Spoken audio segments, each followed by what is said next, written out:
There's another 10 bobs worth for old Mother Butler.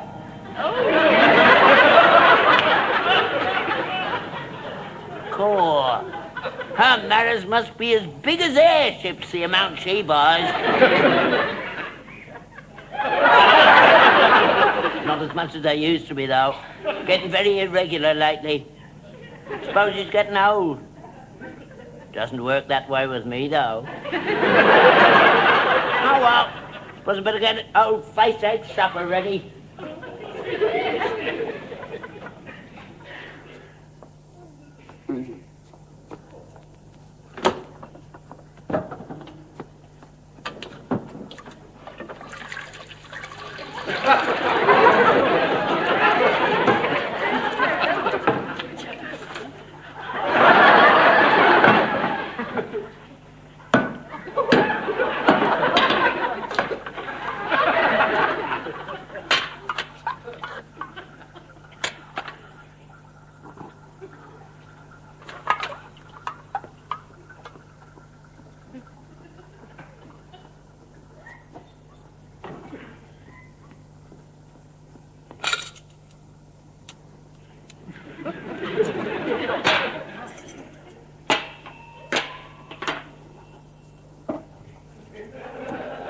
You're back late. I held up getting your dinner ready. I was expecting you around about 4. Has the horse been put away? He's been put away. What are you doing with all that stuff hanging around you? Are you going to clean it? About time. That horse is a disgrace. You don't look after him. Have you noticed I cleaned out the stable and creosoted it? And I got another 2 sackfuls to bring round to the old Mother Butler.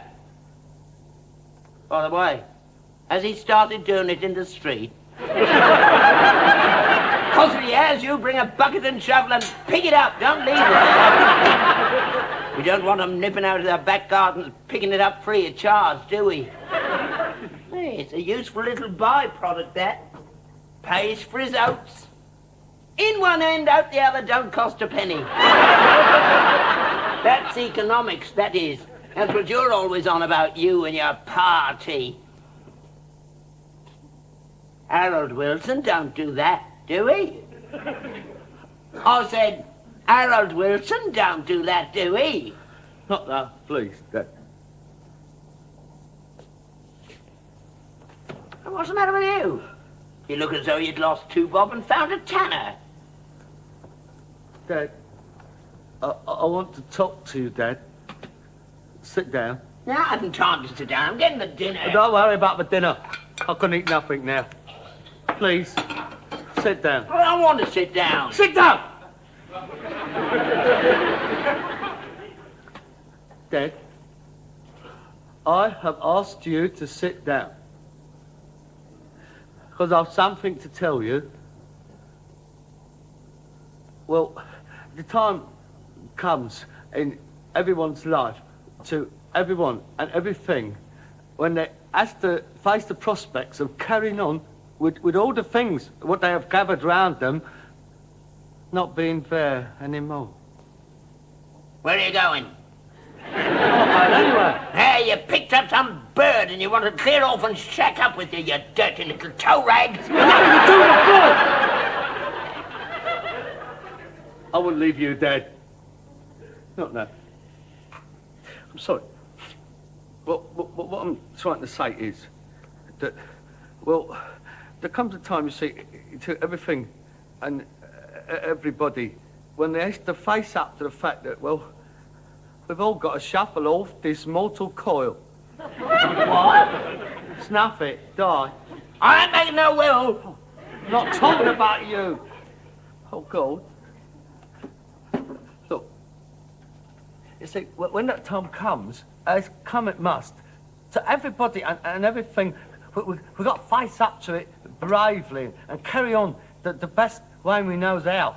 Yeah, even in the midst of life, there is death. I know. Oh, now you know.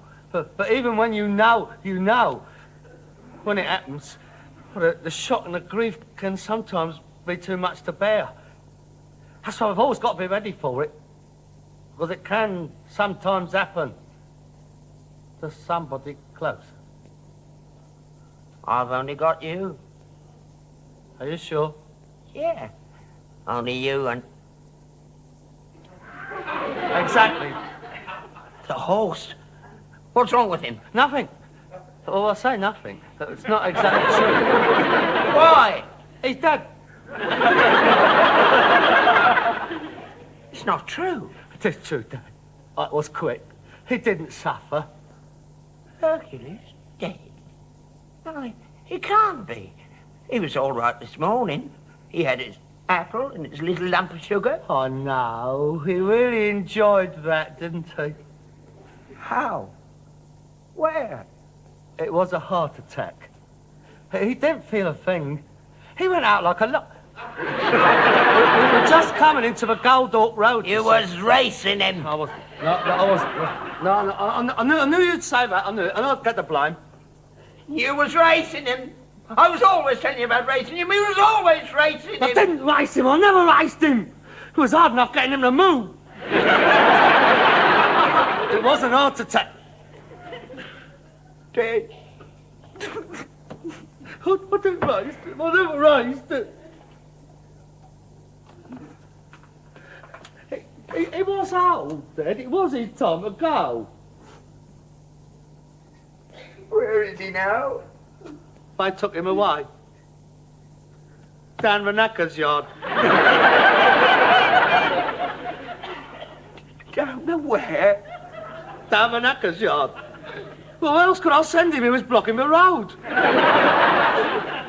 I was going to have him buried. Decent Christian burial in the animal cemetery. I had a plot reserved for him. I didn't know that. Because you never listened, that's why. You only think of yourself. Self first, last and always. I was going to have a headstone, little flower pots, an inscription, R.I.P. Instead of which, what happens? He's going to end up spread across some plate in a Belgian restaurant. He won't. We only send live horses there. Besides, they reckoned he was unfit for human consumption. He was fit for human consumption. He wasn't. He was. He wasn't. He was too old. I'd never get my teeth through him. What are they going to do with him then? I don't know. Oh, yes, you do. I don't? Yes, you do. Cat's meat! That's what it'll be, cat's meat! Staked up in some supermarket in great piles of tins. With labels on, special offer, Frippin's off. Say, 6 of these labels for a record of Freddie and the Dreamers. That's his reward for all those years of loyal service. He should have finished up his days grazing in a sunlit field, smelling the flowers. Instead of which, what happens? He's dead. Bung him in a tin. Well, I only hope he knows what you've done to him. Well, it wasn't my fault. I never had an horse die on me before. I didn't know what to do. It's the police what sends for the knacker's van. You could have said no and brought him home. How? What do you expect me to do? Sling around my neck and walk home? I'm not bleeding desperate, Dan, mate. How much did they give you for him? Well, that's the cost of a transport. 30 bob. Very appropriate. 30 pieces of silver. It wasn't. It was a quid and a 10 bob note. Here you are. I don't want your blood money. Well, you can put it towards the cost of a new one. A new one? Oh, we got to have one, haven't we? Ain't you got no feelings at all? Hercules hardly cold in his tins and you're talking about buying another one. We've got to. We can't operate without an horse. Life must go on, Dad. I'm just as cut up about it as you. You're not half as cut up as the horse is. Will you stop going on about the horse? It's not my fault. The God blimey, he was 39. That's older than I am. Blimey, he was entitled to die. Well, he'd probably look forward to it. I mean, did you realise that if he'd have been a fella, he'd have been knocking on 114? That's stupid, I mean, all this fuss. You don't expect to live to be 114, do you? No, I don't. And when I do go, I don't want you hanging around. I'd probably end up the same as him. Don't you worry, mate. They wouldn't be worth their while. They'll probably get a hold of you into one tin.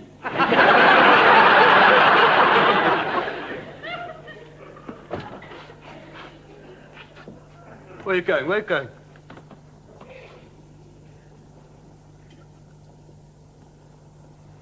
I'm going down to the church. Say a little prayer to God. You better give him your name and address, because he won't remember who you are.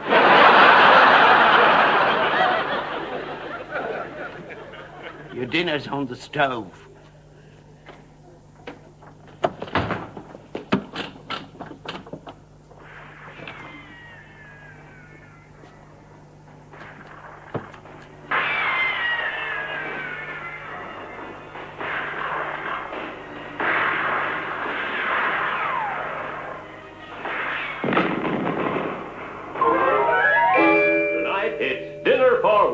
But what a dinner! For the aristocat in your family, it has to be Super Cat. And Super Cat.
Oh, come on, Dad.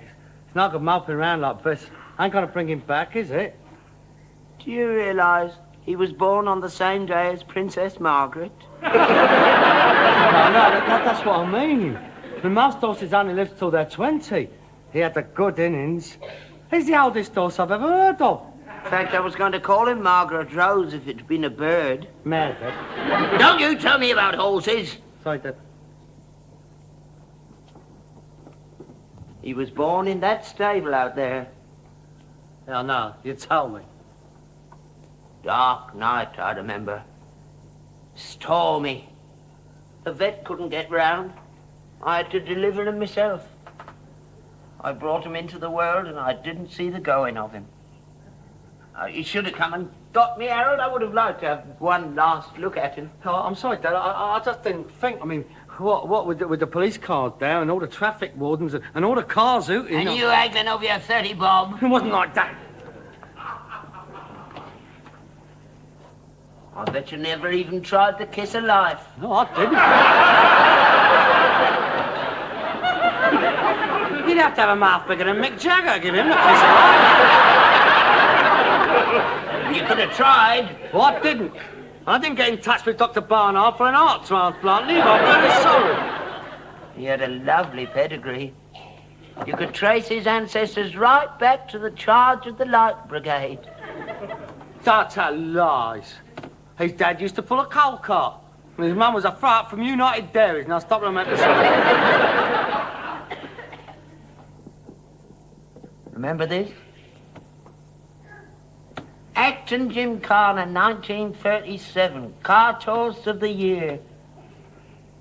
And this one, another first, 1939. Concorde's d'Elegance. Watneys didn't get a look in that year. I turned down 500 quid for him in them days. Yeah, shame. Could have been Gordon Richards' first Derby winner. And now he's gone. Yeah. Best friend I ever had. Yeah, I know. He was more like a son than a horse. Yeah. Thank you very much. Well, he never gave me grey hairs. He never went out at night and left me all on my own. Oh, God. He never answered me back. I kicked you a few times now, didn't he? Oh, really? I mean, look, it's nonsense, all this. You do make me laugh. You wouldn't have been carrying on like this if it had been lean lines stretched down the Goldhawk Road. You wouldn't have been sitting here with a pair of my shoes on the table and my swimming medals. And we wouldn't have been shut neither. We're going to notice fair, all right. Business as usual. Going to a funeral. Back in half an hour. You just won't understand, will you? That horse is the only friend I've ever had for the last 20 years. You never bothered about me. Going out every night, leaving me on my own. It was a comfort to me to know he was out there in the stable. I used to go out at night and sit with him, talking to him. I'm surprised you didn't invite him in here. What? Well, you could both sat watching television together. I can just see him sitting back in my chair with his legs crossed. Watching Panorama, a pint of beer in his hoof. You could have let him have my room and bang me out in the stables. You might have to swear. You looked after him better than me. You always had better grub than I did. That's not true. You always have a meal waiting for you when you come home. Yeah, like that sumptuous feast I had last night. A tin of stewing steak from Zambia. Oh, look, Dad, what is the point of us bickering on like this? Look, I know you was fond of him. So was I. But he's gone. That's all there is. You've got to pull yourself together. Look, I've got a new horse outside. Did you want to come and see him? No. Oh, but he's a lovely horse, Dad. I'd love to have your opinion on him. I'm not interested. Ah, but you're only saying that because, look, once you get used to the idea, you love I it. won't. You will. I mean, a keen judge of horse flesh like you, I'd love you to have a look at him. I think I got a bargain, and it cost 90 quid. Can't be much good for that. Yeah, well, that's what I mean. I would like you to cast your expert eye on him. Well, you don't know about horses, ain't worth knowing. Come on. Come on. Have a look at him. No. Don't want anything to do with him. You bought him, you look after him.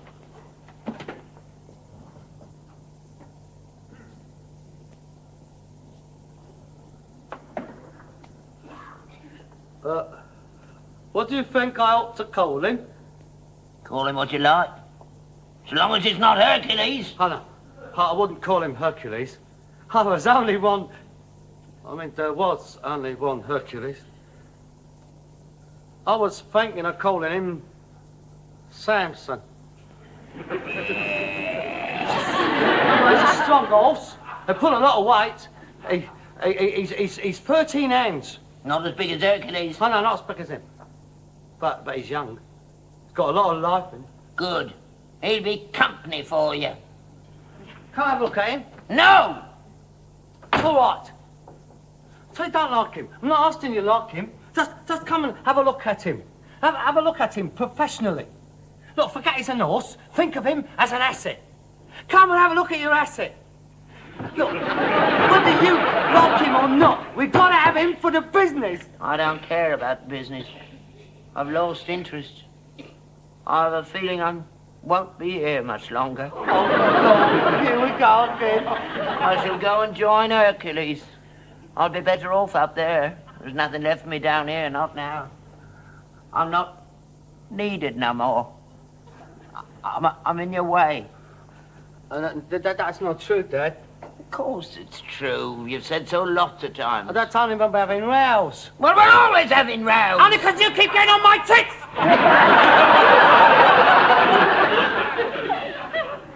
Hey, look, Harold, I'm an old man. I'm worn out. When you get to my age, the only thing that keeps you going is knowing that somebody needs you, and the only one that ever needed me is gone. So, what's the point? No, that is silly, Dad. You're needed. I mean, I need you. Samson needs you. No, you don't. You're both young, healthy. There's nothing else I can do for you. Oh, but please, Dad, don't go. Let's talk about it. I'm just a useless old twit that's lived too long. You're not going to do anything silly. I'm going to bed. You think about it, Harold.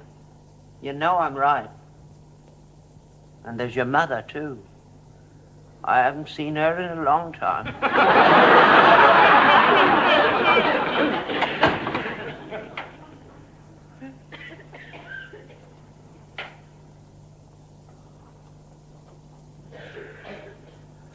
Bleeding nose. What did you have to go and die for? I was going out tonight.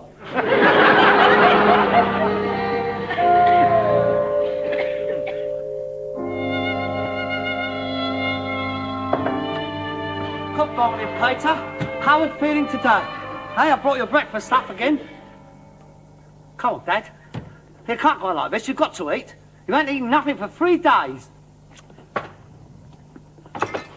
Oh, gold.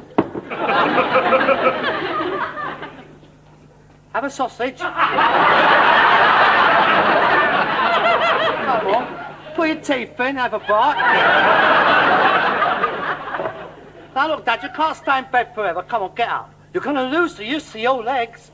Get up, please. Go away. I've got to work. I'm not stopping you. I can't leave you like this. Yeah, I'll tell you what.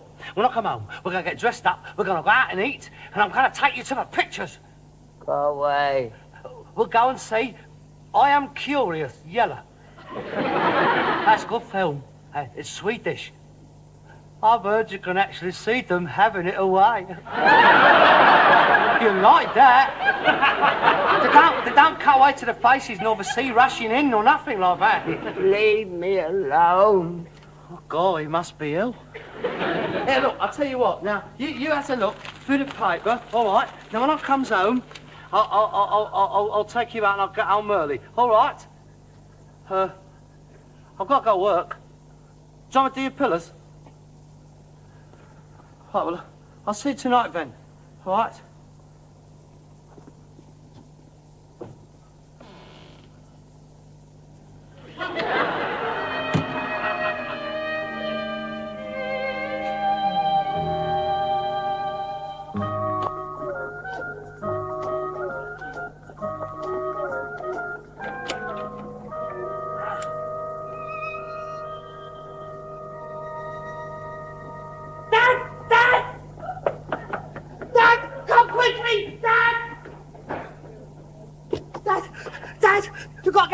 Samson, he's lying there. He's ill. Dad, you got to help him. All of that.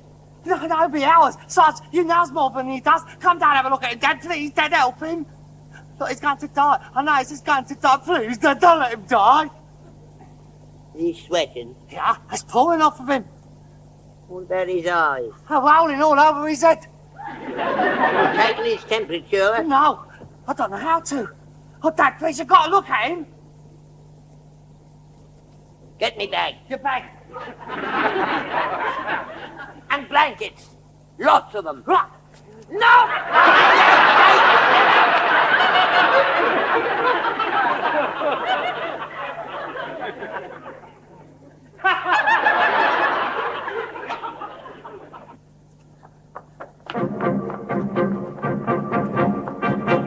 You keep outside. Tomorrow the engine want some help? I don't need you. Pull yourself together. Oh, please, don't let him die.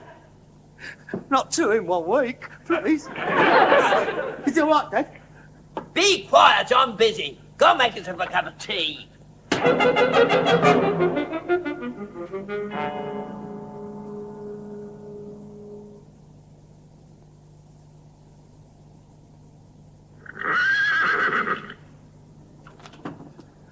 Dad, what? Is it all right? Dad? He's gone. Oh, no, he's gone. You great useless article, what are you? Look in there. No. Go on. No. Look in there. No.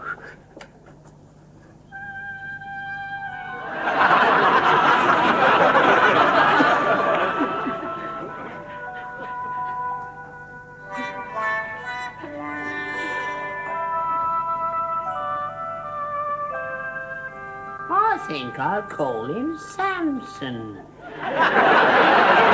Did you look at it when you bought it? Yeah. I looked at its mouth and its legs and its hooves. As you were down there, didn't you notice nothing missing?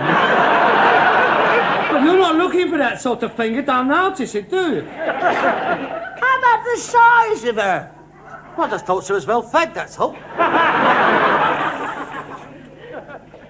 Not a bad little foal. Reminds me of Hercules when he was a baby. The mother's not bad either. Nice, sturdy little horse. Yeah, I think I'd better change your name to Delilah. Oh, I'm glad you was here, Dad. I want to know what to do. Oh, well, can't be expected to know everything.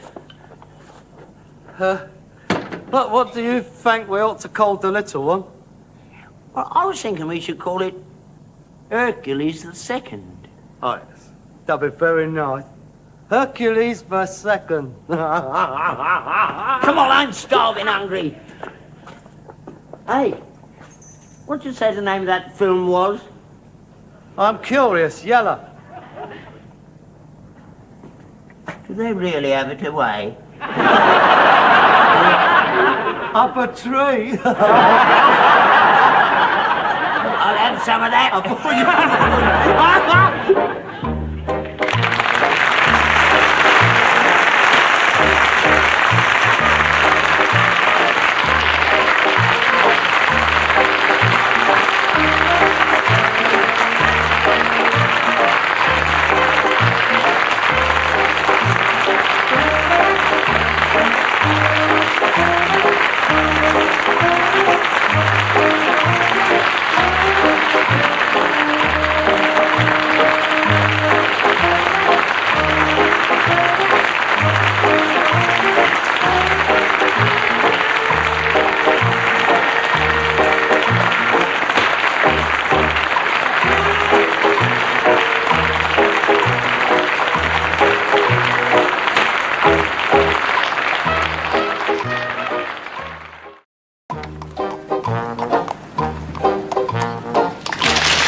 Crisp, clean snow.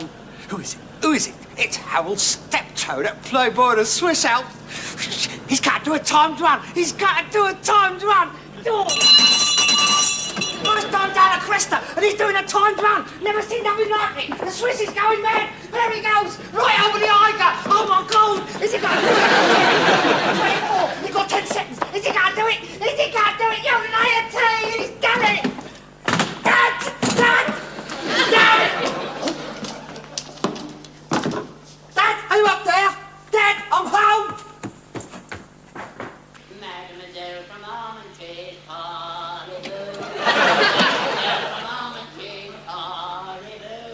I don't believe it.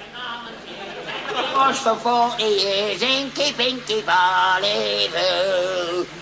Hey, what's the game? Close them curtains. I'm sorry, Dad. I forgot. I completely forgot. Went right out of my mind. What are you talking about? I haven't bought you a present. Present?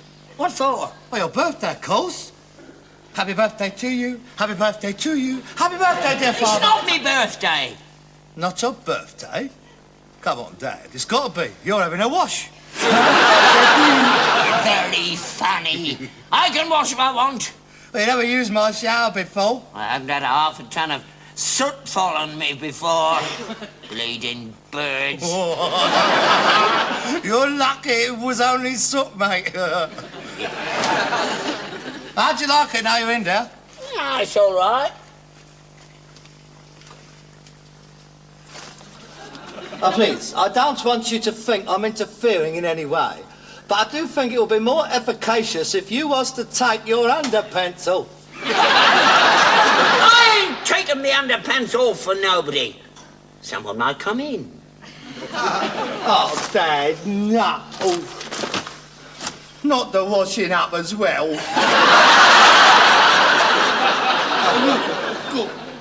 We've got to use those. Well, no point in wasting the hot water. Yeah, you had the hot water put in up here, but you didn't have it put down in the kitchen when I need it. I'm surprised you ain't got your laundry in there or your rubber plants.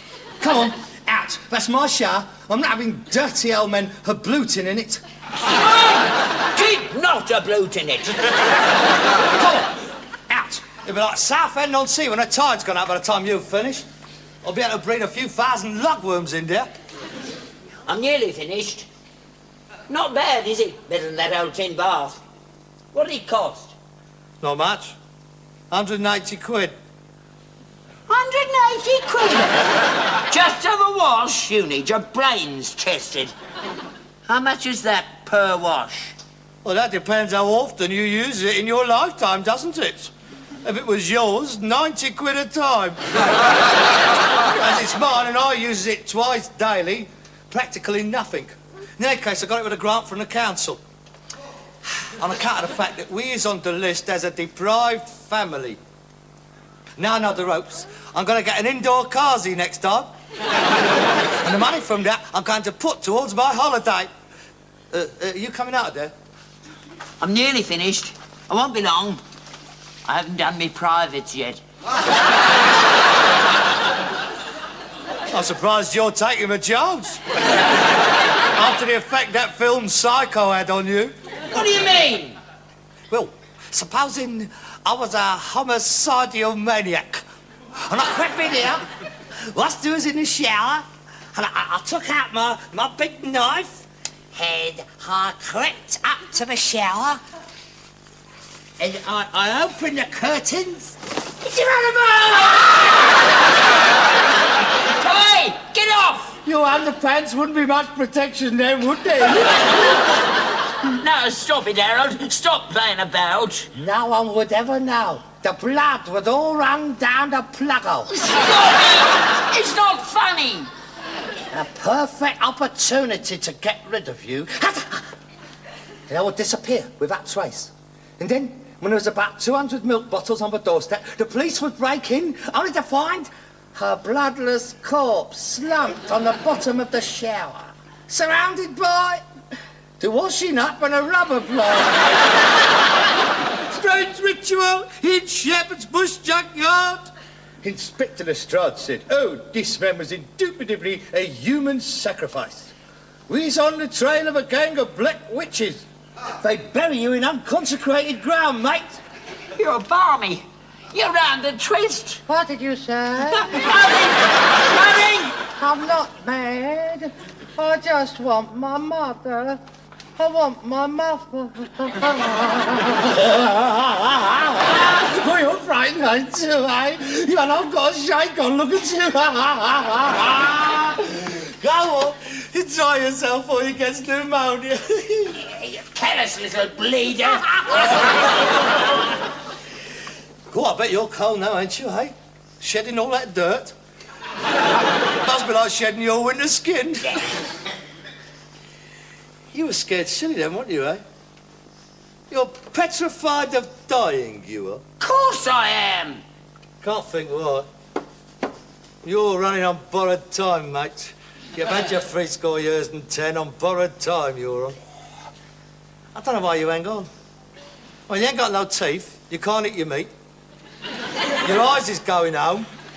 You're too old for nookie. Who is? I don't know why you bother. In a well-ordered, less sentimental society, you would have been put down. Or if you didn't fancy that, you could always go in for the old cryogenics. What's that? Well, when you conk out, they bungs you in a deep freeze. Then, in about 100 years' time, they opens the drawer, warms you up, and Bob's your uncle. Alive in the year 2070. Albert Steptoe, the first interplanetary junkman. The first totter on Mars. Here he comes hurtling through space with a rocket full of rubbish. Beep, beep, beep, beep. Estimated time of splashdown, 100 hours, Clapham Common Bomb. Hey, what do you reckon? I'll bung you in the fridge now if you like. I'll go and get the drawers out. What are you up to? What do you mean? I know you. Whenever you rant on about me being in the way and wanting to get rid of me, it means you want to do something and you'd think I'd be in the way. Is that what you're talking about? What holiday? Pardon? The money that you're going to get from the council. You said you was going to put it through a holiday. Did I? Yes, you did. All right, I'm going on holiday. I thought so. Without me. Well, I wouldn't have put it like that. I'm just going on my own, that's all. Well, if you're going on your own, you're going without me. Oh, if you want to put that interpretation on it. What other interpretation is there? If you're going on your own, you're going without me. Look, I didn't think of it as going on my own. I just thought it was going without Same you. thing. Not unless you think we're indivisible, and I don't. I mean, you is you, and I'm me. I didn't even think about you.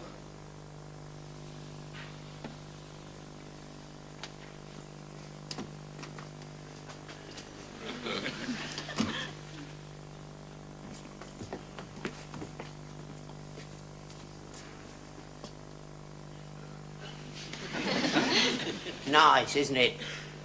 Very nice. You spend 40 years bringing up a baby and then you don't think about you. Well, I didn't think about you in the terms of my holiday, that is all. It's just that, well, I'm going wouldn't appeal to you. I mean, I'm not going for a restful holiday. I'm going for an athletic holiday.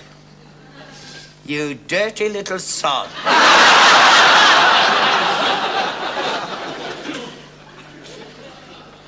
There are other forms of athletics. When are you leaving? Next week. Next week? In the middle of winter? There's nothing happening in Bognor in February. I'm not going to Bognor. We always go to Bognor. Oh, I'm not. I'm going to Obergurgle. Over what? Gurgle. Well, I've heard of all the places on the south coast, but I've never heard of Obergurgle. It's in Austria. Oh, what do you want to go to Austria for? What's wrong with Bognor? Peter, with all the best will in the world, it's very difficult to go skiing in Bognor at any time of the year. Skiing? You?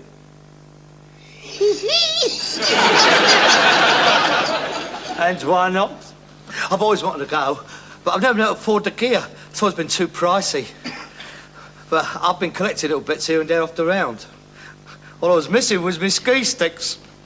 And today, I managed to pick these up for 15 bob. Look! Where do you put your feet? You can't put a feet in these. Oh, these is for your hands. This is very important if you want to... Well, if you want to move, for instance. I've got the whole lot now. I've been collecting the whole lot. I've got anoraks, I've got trousers, I've got ski boots, I've got the whole lot. All off some bird whose old man got killed in an avalanche. Not exactly by an avalanche. Apparently, he saw it coming, and he was doing about 60 miles an hour down the Zooks pits. And he's trying to go around both sides of a pine tree at once. Come on. I was a bit lucky it was my size, really, else I wouldn't have been able to go. Oh, just look at all this gear. She's had it all cleaned, you know. There ain't a blood stain left on it. Beautiful. 150 quid for the gear there. 50 bob a lot. Well pleased she was. It's only been worn once. And this is my means of transport. I just thought of that workmanship. Just feel them. Them's racing skis, them is. They're different colours. I shall paint my mother. That one's longer than that one. Then I shall cut a bit off, won't I? Oh, well, if you want to look a Burke, it's up to you. I'm not going to look a Burke. There's going to be no one out there better dressed than I am, mate. Not even the Aga Khan himself. I bet he won't be wearing welding goggles. Back. You have to pick on the one thing, don't you? It's only a stopgap. I shall hire a pair when I get to Obergurgle. Obergurgle. Yeah, it's a very lovely place, Dad. Yeah, this is what it says in the brochure. Hey, you out there, why not be one of the jet set? Join the Society Playboys on the slopes. 8 to 15 days from 23.5 guineas, airfare included. Cool. That's going to knock a big hole in the Aga Khan's pocket, isn't it? I suppose he's going on the midnight flight from Luton with you. Now listen, you. If this derisory attitude of yours persists, I shall have no alternative but to stuff this ski stick right up your neck.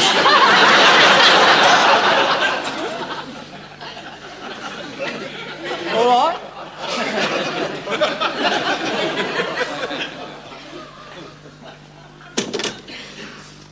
Now, where were we? Obergurgle. That's a lovely place, Dad. Just look at it. All lying out there on the veranda in its bikinis. Oh, I can't wait to get out amongst all that suntan crumpet. There's plenty of crumpet over here. I want brown crumpet, mate. There ain't no brown crumpet in England in February. Well, there's plenty round here. We're the only white family left in the street. That's because we drove them out. Now listen, I'm going, so you might as well get used to the idea. God, I don't get much out of life. I didn't have an holiday last year. Come on, Ben, it's only for 2 weeks. How about the business? What business? We don't do nothing this time of the year. You shut the place up. Here, why don't you go away as well? Where could I go? Well, go to your sister. You always complain you don't see her. Go and see your sister up in Stoke. Stoke? In February? It'd be crowded. I'd never get in. Well, I've heard there's some very nice countryside round there. I am not going to Stoke-on-Trent in February. Oh, well, you suit yourself. I've made my suggestion. You go where you like, just as long as you keeps away from Obergurgle. I wouldn't be in the way. You're not coming. You can't. Anyway, even if I wanted to take you, you can't, and I don't. I got a last booking. There ain't an empty bed in the whole of Obergurgle. Well, I could sleep in yours. You're not planning to spend much time in it? You're not coming. That is final. You never want to take me anywhere with you nowadays. What do you mean nowadays? I never want to take you anywhere. I just can't get rid of you. This happens every year. I've never had a holiday on my own yet.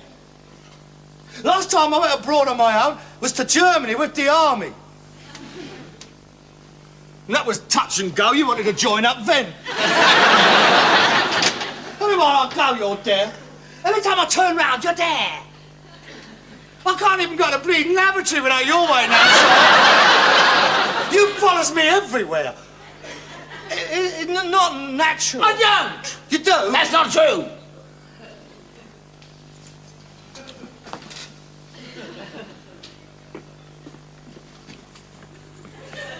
Where you going? You see? I was going to the kitchen, and you was following me. Oh, I wasn't following you. I wanted to go into the kitchen as well. Go on, then. I'll wait. You go in the kitchen, I'll wait here.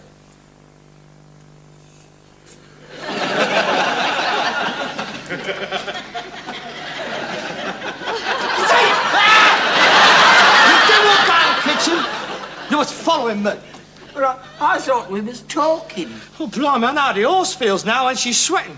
No matter how fast she runs, she can't get rid of the flies. All I want is 2 weeks on my own, without any flies buzzing around. All right? I understand. But you never know. I mean, if I has a good holiday, I might be pleased to see you when I get back. For a couple of days. I'll be pleased to see you back, Harold. I'm always pleased to see you. I look forward to you coming home every night. You're not coming. I know. Well, you wouldn't like it. There's nothing out there for you. I mean, there's no whelk stores and no knees-ups. Even the bingo's in German. Yeah, what's the German for legs 11? I don't know. They are, you see. You never get a full house. But I bet you will. Now, don't worry about me, Harold. You go off and enjoy yourself. Send your card. Don't bother. I shan't be on my own. I shall go down to the cemetery and sit with your mother. You do. I'll be off up to my room. I don't suppose you want me down here irritating you? Oh, Dad, but there's no need to be like this. Like what? Oh, you know, irritating. Now, you've made yourself quite clear, Harold. You're going away next week. I'll try to keep out of your way between now and then. Cheerio. See you in the morning, if we happen to bump into each other.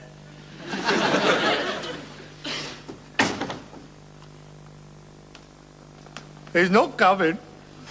He's not coming.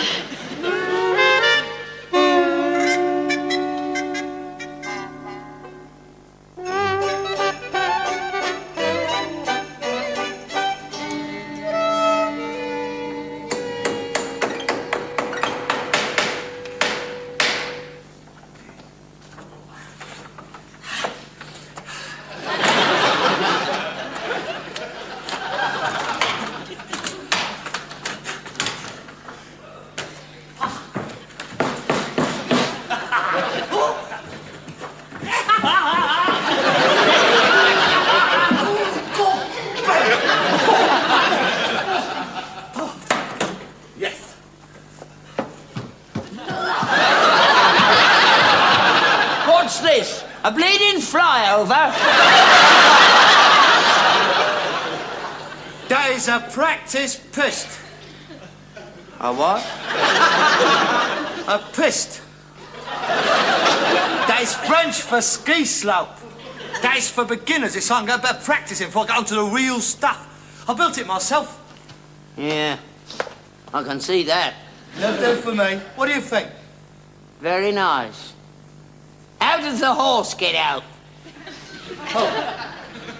Well, it's only for the weekend. She don't go out weekends. I'll take it down on Monday. Oh, come on, I can't get some practice in. It's the first time I've done it. It's a very hard to do a sport, you know. You've got to be really fit. I've got to get the muscles really tuned up. I don't want to be knackered on my first day out there, do I? Waste of time building that, wasn't it? You could have practiced down the stairs. Don't be ridiculous. The skis is longer than the stairs. You used to when you was little. You used to come down on your mother's best Sunday tea tray. You don't really? Yeah. And I remember one winter, I brought you back a pair of ice skates off the round. And then the horse had a leak. And when it froze over, you was skating all over the yard. Not exactly St. Moritz, was it?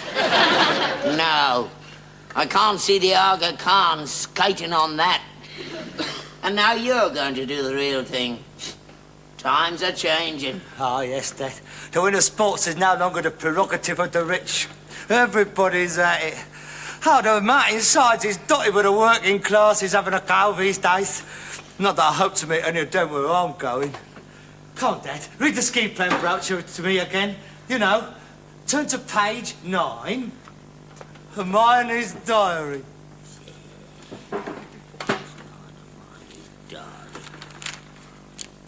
Where's page 9? In the middle. A day in the life of a ski bird. 9 a.m. Leap out of bed and survey view. White slopes glisten enticingly under the morning sun. Super party last night. Yeah, go on. 10 o'clock. Crunch over crisp snow to see my ski class. Big hello from my ski instructor, Hans. He's really something. You see, you won't get a look in. We can't have them all, can he? He's got to think of his job. You can't have a shagged-out ski instructor. It'll last 5 minutes, mate. 2 o'clock. Big moment this afternoon. I skied down the mountain for the first time. Hans made it all seem so easy. Don't keep going on about the ends. Get down to meat. 4 o'clock, après-ski begins. Yeah, that's it. That's where it all happens. The afternoon booze up. That's where you sort them all out. Lots of natter over yummy, sticky cakes and hot chocolate. Got invited by David, he's a TV executive or something, to join him after dinner on a moonlight sleigh ride. Well, sounds marvellous, darling. Well, I'll have some of that, all right. Yeah, they'll have to rewrite this next year. Got invited by Harold. He's a rag and bone man. You don't stand a chance, mate. Look, on holidays, everybody is equal. I'm not going to tell him I'm a rag and bone man. I shall be a pop group manager or... I shall be in advertising or something. I shall suss it when I get there. 2 a.m. fell sleepily into bed. Yeah, that's the bit. There's no how my chalet will be melted on the first night, mate. Right, here we go.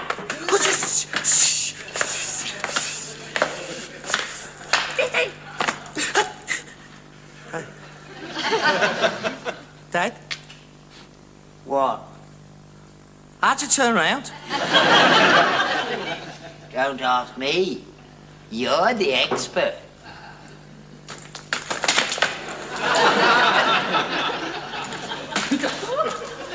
Well, that can't be right. Oh, God. Yeah, I've got it. That's it. Oh, great.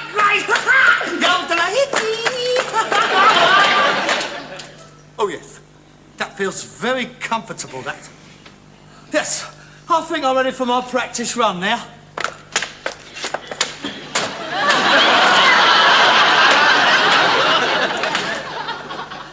I think it'd be easier if you took them off. Yeah, I think you're right. Of course, at Albuquerque, you goes up the mountain in a ski lift right up the mountain. Yeah, I didn't think they'd have a bleeding great ladder stuck up.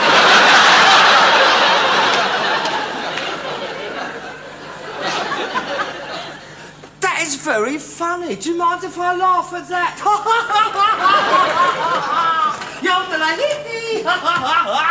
Come on, hand us up my skis. Oh, come on, Rush. See, they come up lovely. You can't tell the difference. They're just like them Olympic skiers now. Right, have my ski sticks, please. I hope your hands ain't sweaty, because it takes the wax off them. Right. God, now you can see why I didn't want to take you. This is a very dangerous sport. It's not for old men. You better put these on. You don't want to get the snow in your eyes.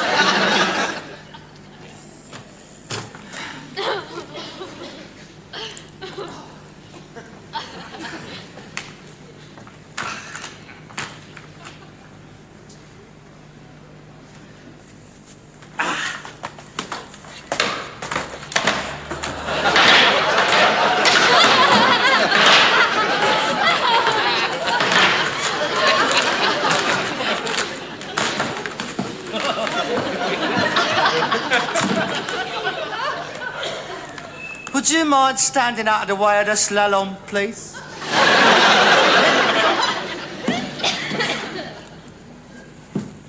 Right. Here we go.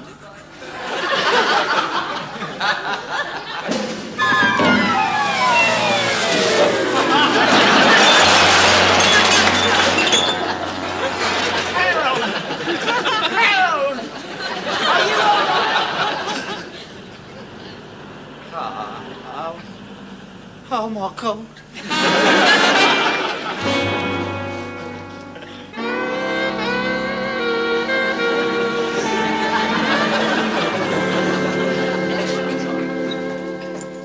Well,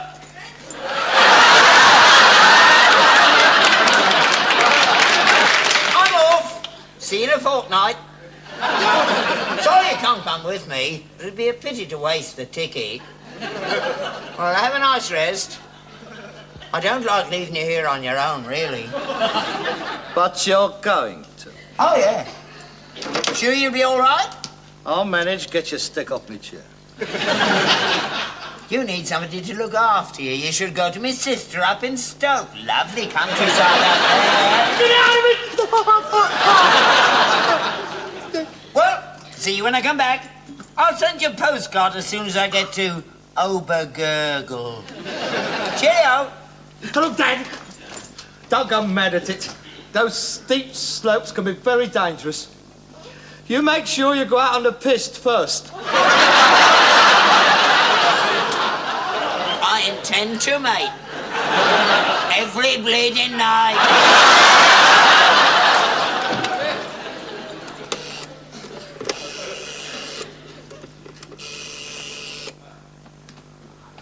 Hello? Could you get me Stoke-on-Trent 27750? Thank you.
It is. It's a Burne Jones. Dad? Dad?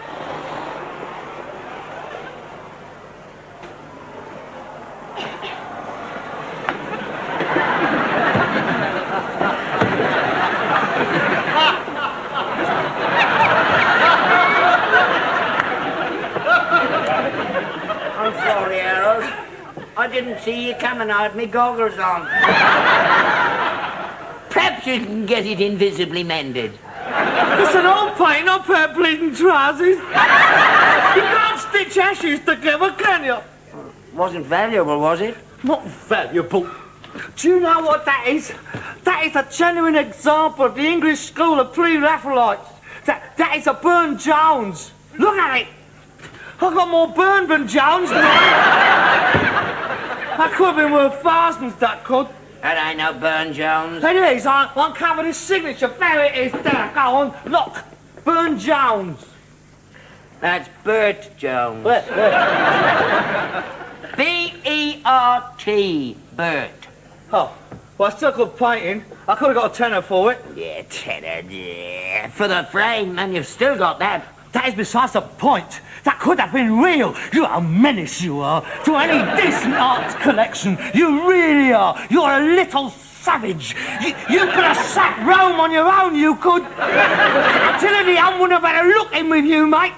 You was born in the wrong century. You could have swam across Europe with your blow lamp in your hand, destroying everything in your path. Accidents will happen. Accidents? You shortened the legs on my Chippendale armchair because it was too high for you. It wasn't even for you. Well, you shouldn't have left it on the cart. I left it on the cart because I was taking it round to Sotheby's, knocking off 4 beautiful ball and claws and nailing on iron casters. That is criminal, that is. I like to move around when I'm sitting down. Yeah, you're going to get all the room to move around than you want soon, because I'm moving all my collection out. I'm not leaving it here for you to destroy. As soon as I've got the conkers, I'm going to open a shop of my own. An antique shop. I've always wanted to do that. Hey, that's a good idea. Make much better profits. Well, exactly. We'd have the advantage over all the West End dealers, because we get the stuff straight from the source. I mean, Alpha Nagus, he can't go round on an horse and cart, can he? Hey, how about this place? Oh, we'll keep this place going. We'll just sort out all the stuff. I mean, all the good stuff can go into the shop with me, and all the rubbish can stay in here with you. Oh, that's nice. That's very nice. Typically you, that is. Anyway, where's the money coming from? It takes a lot of money to open a shop. Yeah, I know. That's what I'm working towards. One of these days, you'll see. One of these days, ghost of you. Hello? Harold? What? A customer.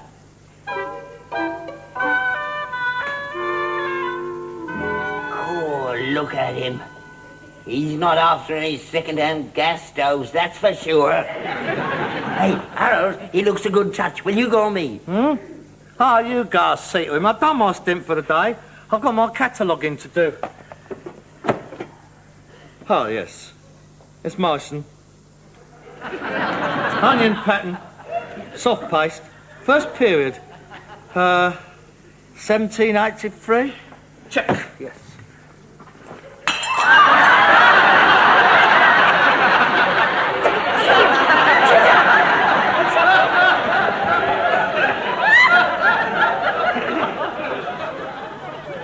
Good afternoon, sir. See anything you fancy? No, not yet. Do you mind if I just browse around? No, help yourself. Don't go in there, though. Why not? The horse is in there. She don't like strangers. You're liable to get a couple of hoofs up your Alice. Was you looking for anything in particular? No, nothing in particular, but I know you chaps occasionally come across the odd piece that's a little out of your line, and I was just passing. Oh, you're in the trade, then? Well, yes, I'm a dealer. Scrap? Antiques. Oh. Yeah, I thought you looked too much of a dressing gent for a totter. Antiques? Yes. Oh, you better see me partner. That's his department. Harold! Won't keep you a minute. Come out here! No, look, don't bother. I don't really think there's anything here that would interest me. Good afternoon. Oh, no. That's my son, Harold. What a fine-looking boy.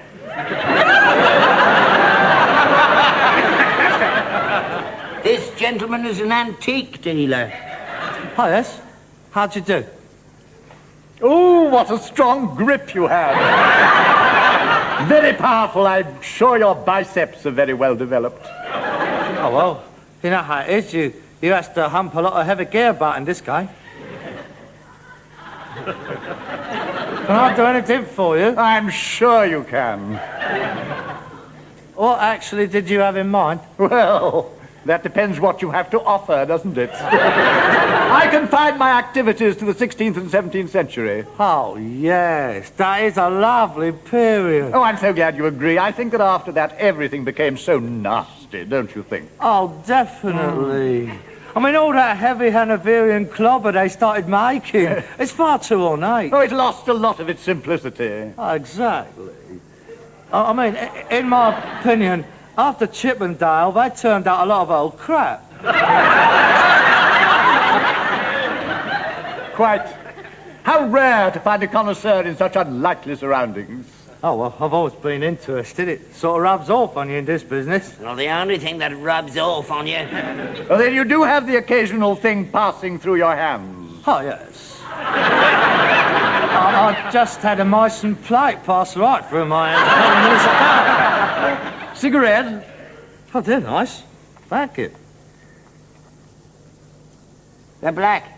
Yes, they're Russian. I have them made for me. You wouldn't have a wood one, I suppose. I'm afraid not. Do try one. No, thanks. They make me cough me guts up something wrong.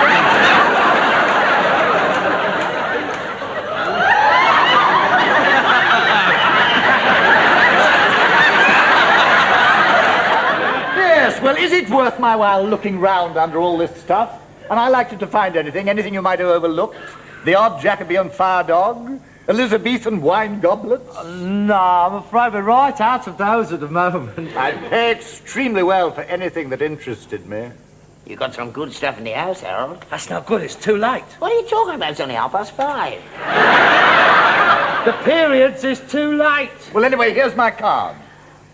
Timothy Stanhope. Oh, Stanhope. And you are? Oh, Harold Steptoe, with an E. Oh, well, it's been extremely pleasant meeting you, and if you do come across anything, you will think of me, won't you?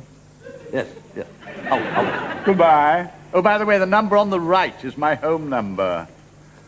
Anytime. Good afternoon. Cheerio. Stand up. Stand up.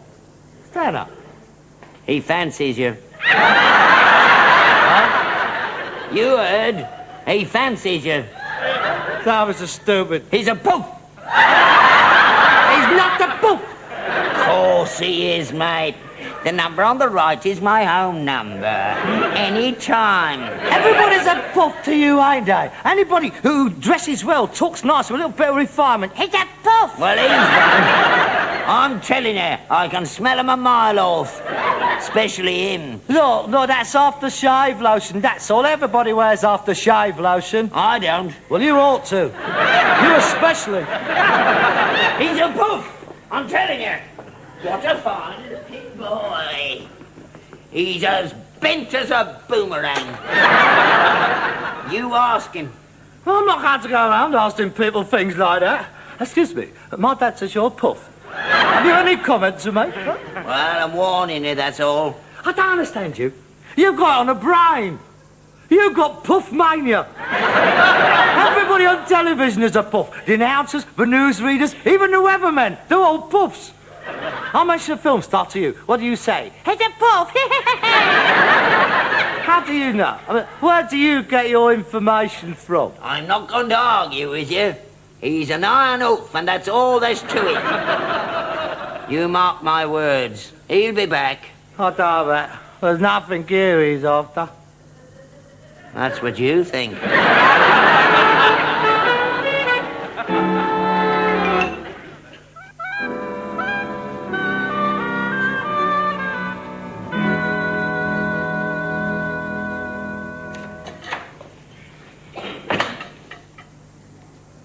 Good afternoon.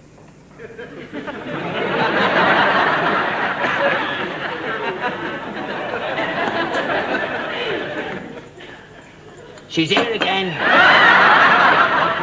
Who is it? The girlfriend. I'll leave it out there for ghost sake. Getting a bit keen, isn't she? It's the third time she's been here this week. Well, don't keep calling him her. There's nothing wrong with him. Better not keep her waiting. Oh, God.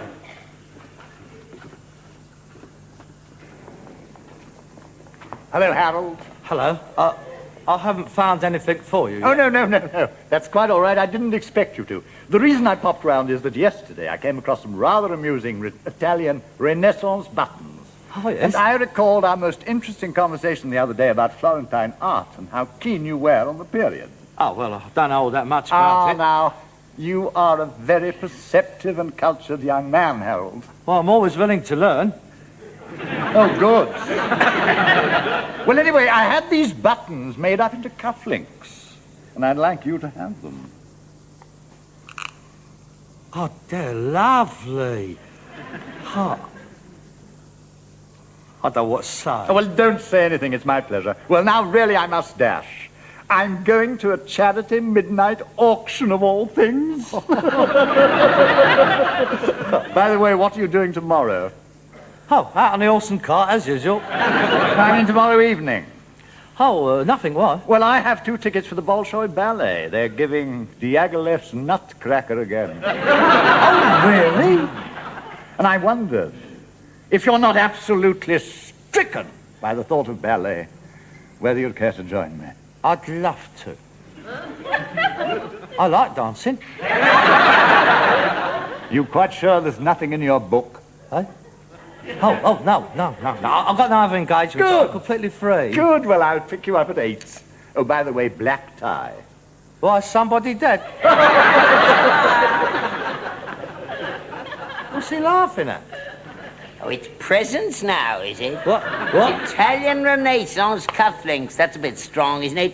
Sprat to catch a mackerel, that is. That's your dirty little mind again. This is one present from one connoisseur to another. One connoisseur to another. And what are you going to give him? 3.5 yards of lead piping? Perhaps there might be a shirt in here he'd fancy. Look, I don't want to discuss it with you any further. You just wouldn't understand. As Lucretia Borgia said, to be evil, all things is evil. Timothy is a... Oh, it's Timothy now, is it? Mr. Stanhope is a very cultivated man. I could learn a lot from him. I bet you could. Look, he's an expert. He knows all there is to know about antiques. It's going to be very useful for when I open my shop. He knows all about art and music and literature. And I want to know about them too. We're going to the ballet tomorrow night. But you always go down to the Skinner's Arms on Friday and have a go at Dolly Miller. She'd be expecting you. Then you'll have to tell her I've got another engagement, won't you? I mean, I can't build my life around the Skinner's Arms and Dolly Miller. There are broader horizons than hers. Hope you'll forgive me. I'm going to the ballet with Timothy, and that's all there is to it. Ballet. Puff's football, that's all that is.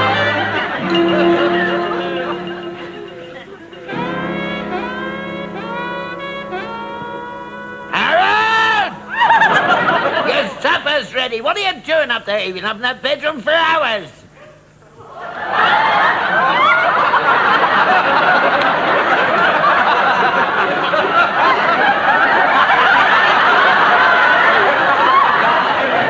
Oh, blimey. What does he look like?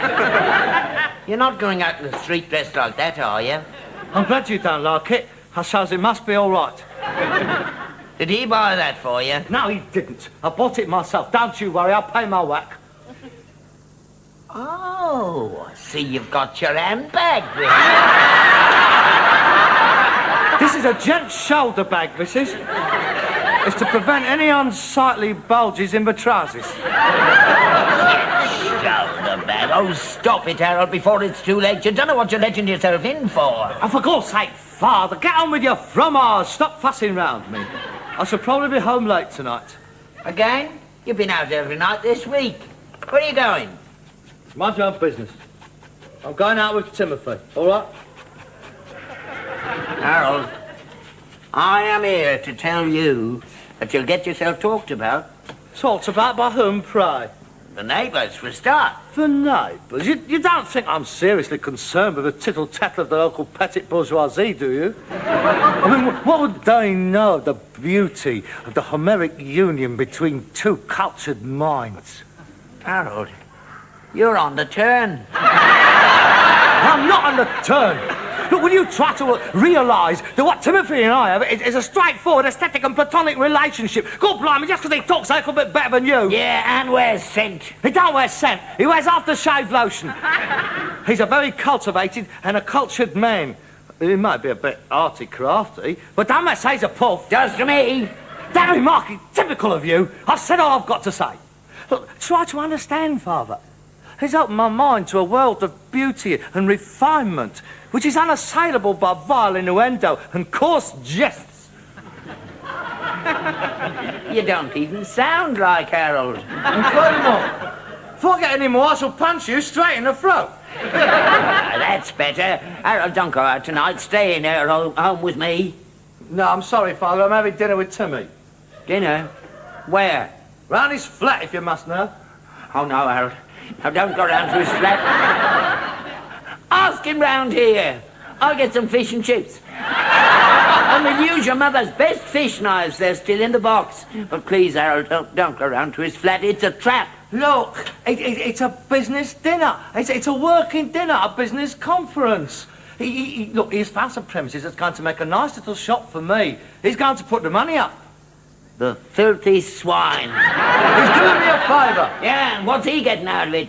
He's getting a share of profits, that is all. It's a straightforward business deal. Look, it's what we've always wanted. I mean, you're included. No, not me, mate. I wouldn't touch a penny of his money. He's not going to get away with this. I'll have you made a ward of court. I'll have the police on him for corrupting a minor. Peter, I'm 39 years old.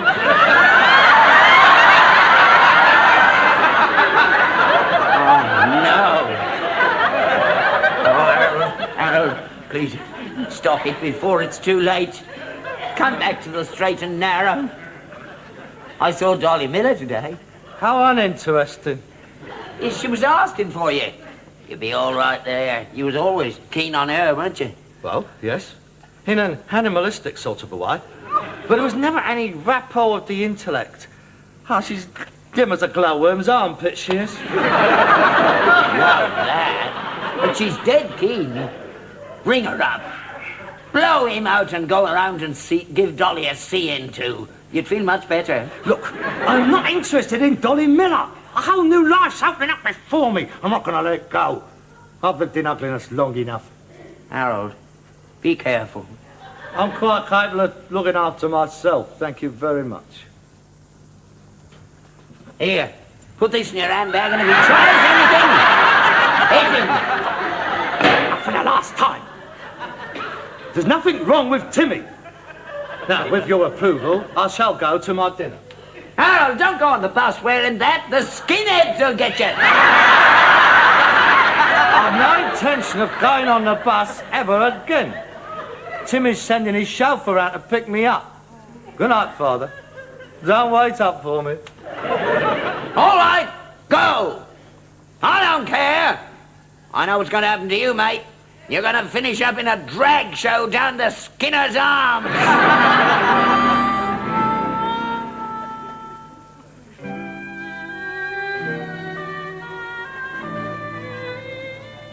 Oh, that was absolutely superb. What was it? That was the Jarret de Vaux Ménagère. Oh, yes, I thought it was. It's beautiful. I wasn't too sure about the wine. Oh, your fears was groundless. Now, the Chateau Lafitte Rothschild 59 was a superb compliment to the Jarret to the meat. Oh, I'm so glad. Only I'm not a great wine drinker myself. Oh, aren't you? No. Oh, that's something I can educate you on. Oh, yes. As Montaigne said, a meal without wine is like a day without sunshine. Oh, was that Montaigne? I believe it was. Was either him or Fanny Credit. Oh, so hang on. You'll get me Brahms and Liszt in a moment. Now, About our little bit of business, I think we're sight what you've chosen. No, not now, dear boy. We'll talk business later. Let us relax and enjoy ourselves. Now, help yourself to the Armagnac. I'll just go and get into something more comfortable. Make yourself comfortable on the couch. Is it hot in here, or is it me? It's hot. It's very Yes, hot. I thought it was. I won't be a minute. Yes, right.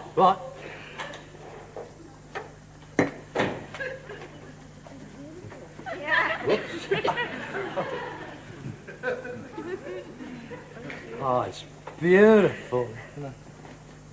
Oh.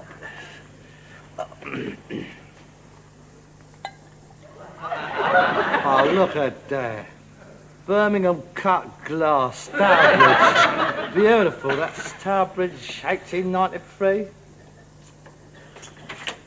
Ah, that's better.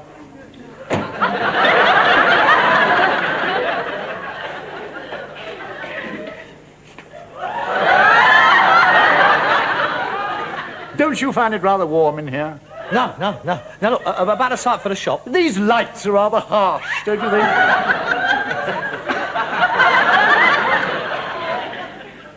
You were saying? Yes. About the sight for the shop. Well, I'm still awfully hot. Feel my hand. Oh, yes. Yes, how very clammy. Why don't you take off your scarf and relax? No. I'd rather keep it on if you don't mind. I'm quite cold, actually. Are you? Oh, watch it, mate. What's the matter? No, nothing, honestly. It's just nerves, you know. It's the excitement, you know, with the shop and all that. You know, your hands are just as hot as mine. Exquisitely shaped hands you have for a man. Are they? I hadn't looked, Oh, really. yes, it's the first thing I notice about people, their hands. Yours are exceptionally fine, such sensitive fingers. Do you play the piano?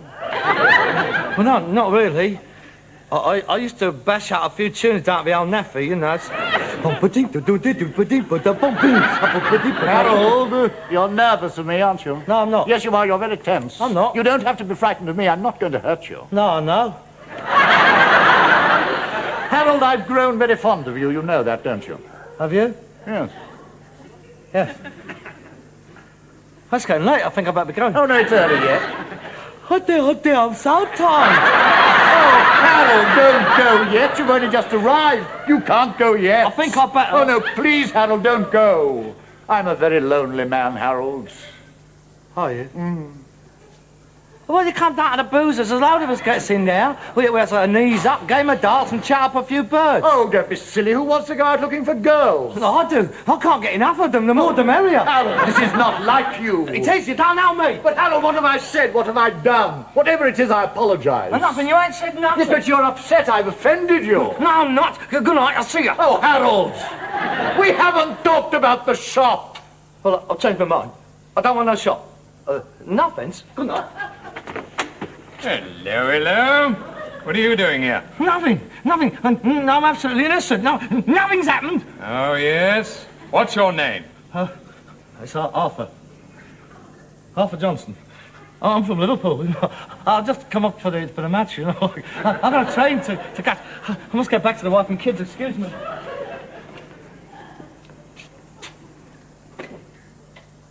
Hello, Edgar. You're home early.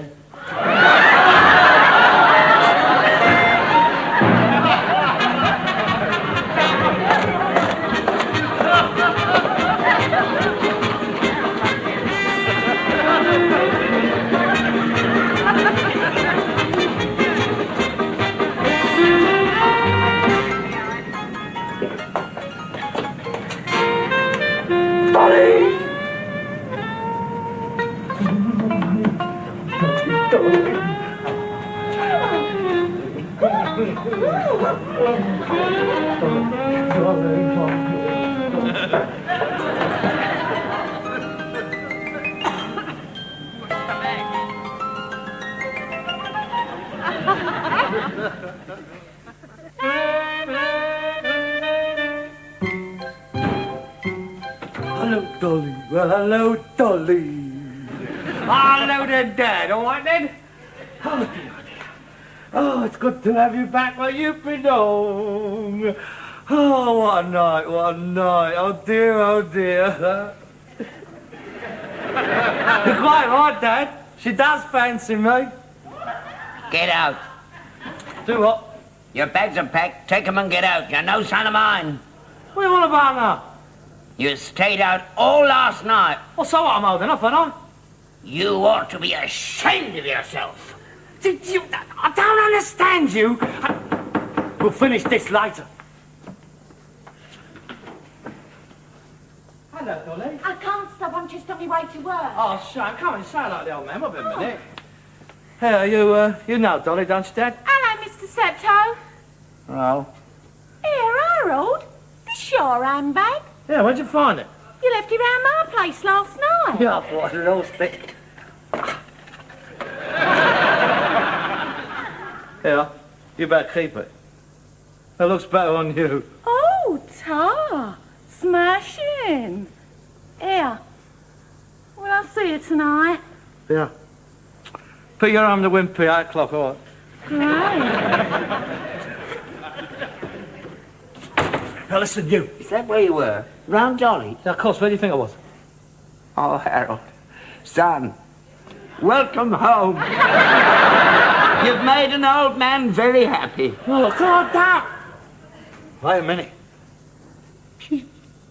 You don't think I spent the night around it? How dare you! I could have think a thing like that! What an evil little mind you must have! I could have think that! Your own son! I'm sorry, Harold. Round Dolly Miller's, It's eh? round Dolly Miller's. All night? Yeah. You dirty little devil! What kind of behaviour's that? It's disgusting. You wasn't brought up that way. This may be a permissive society, but not in this house. You keep away from Dolly Miller. For God's sakes, will you make up your mind? You can't win in this house. Don't you walk away when I'm talking to you. I want you in here at 11 o'clock every night in future. Yes, Pater. Ah, you're not too young to get my belt across your backside. No, Pater. Your mother was a decent, respectable woman. Have some respect for her memory. Yes, Pater. Where are you going now? I'm going round the vets to be done, if you must know. I'm not going to put up with this for the rest of my life. You come back here!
The dirty little devil.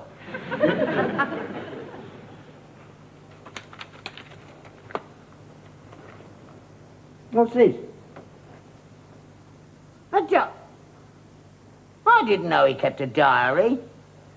What's he do worth writing about? Locked. Secretive little sod.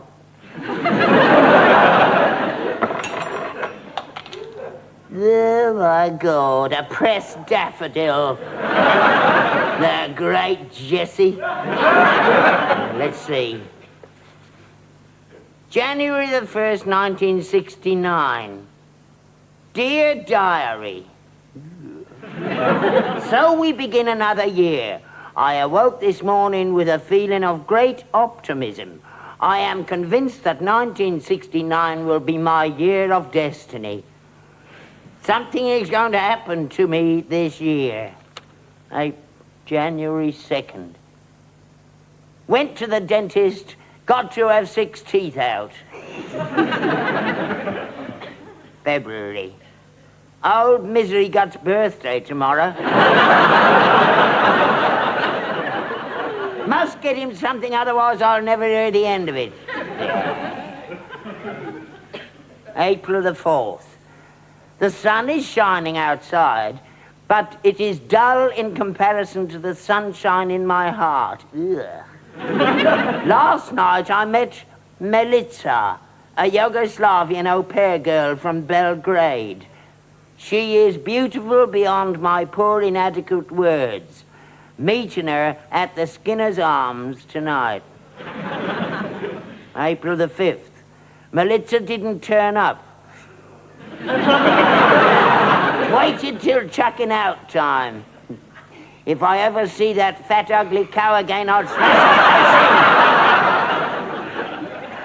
face in. May the 7th.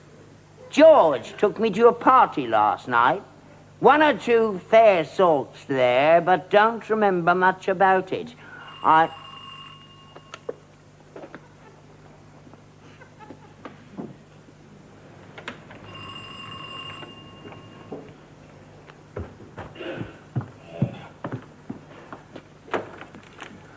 Good evening. Yes? Does Mr. Harold Steptoe live here? No.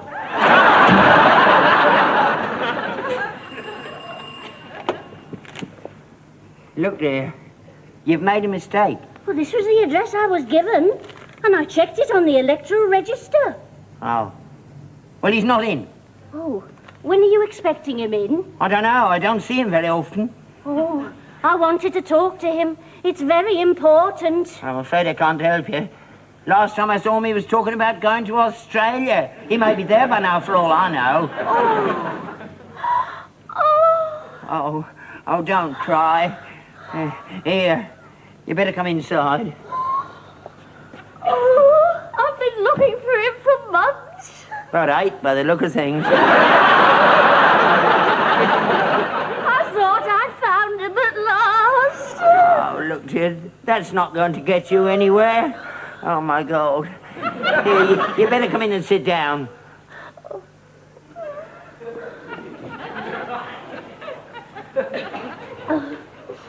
Yeah, I hope you so. Your name isn't Milica, is it? No, it's Daphne. Daphne Tomlin. Well, look, Mrs. Tomlin. Miss Tomlin. Oh, my God. As I said, I don't know where he is. What do you want to see him about? Well, I wanted to see him about this. And what's he got to do with that? He's the father. Never! My Harold's a good boy. He wouldn't do a thing like that. You want to be careful, Miss, making accusations like that. What are you trying to do? Ruin my son's career? Oh, I don't want to ruin anything. I just want to talk to him about it. Well, you can't. He doesn't live here. He hasn't lived here for years. Can't be him.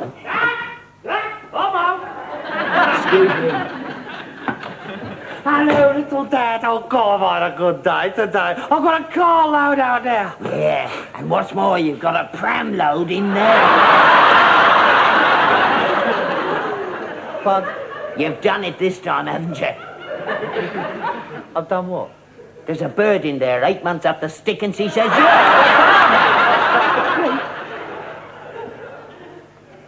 You're kidding. I'm not, but she is. Daphne Tomlin, her name is. I've never heard of her. She's heard of you. Have you got no sense? Fancy giving her your name. I don't know anything about it, honestly. Here, hang on.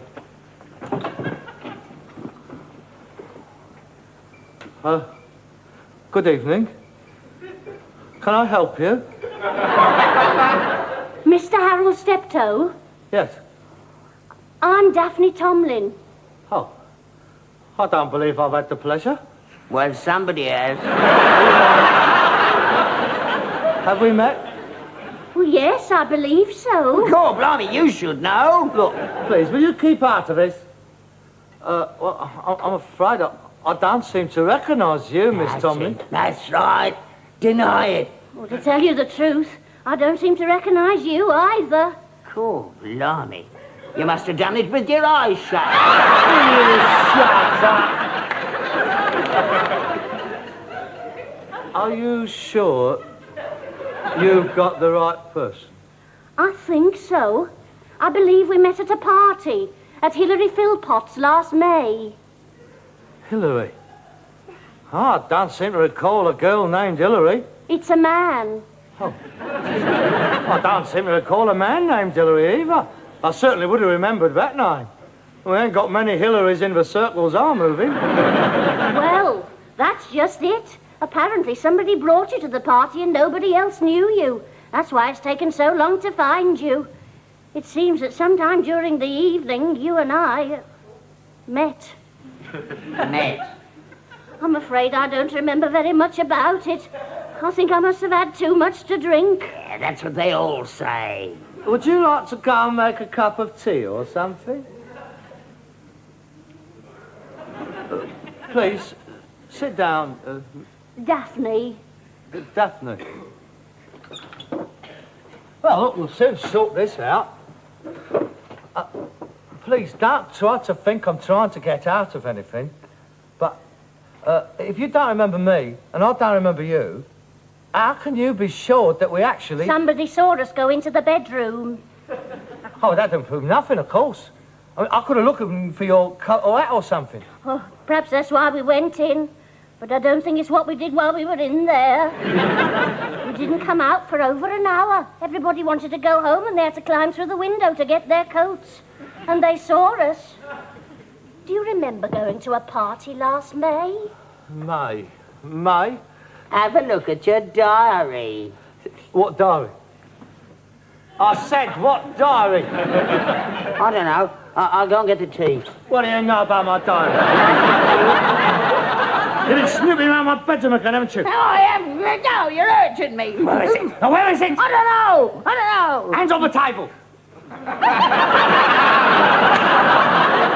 You lousy little bleeder. There's nothing private in this house. A monkey in a zoo gets more privacy than I do. I'll keep you a moment. You forced it open. You have been reading it. I haven't. You have. I don't want to cause any trouble. Oh, don't worry. We want to find out the truth, don't we? May the 7th. I'll attend to you after. May the 7th. The George took me to a party last night. One or two fair sorts there. I don't remember much about it. I must have had a skinful. I think we both did. I didn't want to go to the party in the first place. I was feeling very miserable because I'd just broken with my boyfriend. Oh, perhaps he's the one who... No. No? No. We never had any relations. What's your relations got to do with it? Not those sort of relations. She means that they never had any carnal knowledge of each other. Oh, blimey, no wonder he left her. Oh, it's disgusting. You've got a mind like a cesspit, you have. Go on, make the tea, go on. Miss Tomlin and I have got something to discuss. Go on. Well, don't commit yourself. See a lawyer first. I must apologise for my father. He is very uncouth. Oh, that's all right, I understand. He's only trying to protect you. Should have heard what my family said. Oh, you've got a family? Yes. Any brothers? 2, 6 and 7. feet? No. That's how old they are.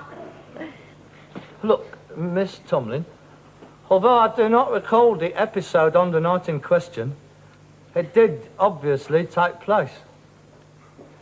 I would like to apologise for the condition you now find yourself in. Well, I'm just as much to blame as you. I needn't have to tell you that had I been sober, this would never have happened. Oh, I see. Oh, please, don't misunderstand me. I mean, I'm not trying to imply that I don't find you attractive, because I do. You're very attractive. The thing now is, what are we going to do about it? That depends on you, Mr. Steptoe. What do you want to do about it? Well, naturally, though, this has come as a great shock to me.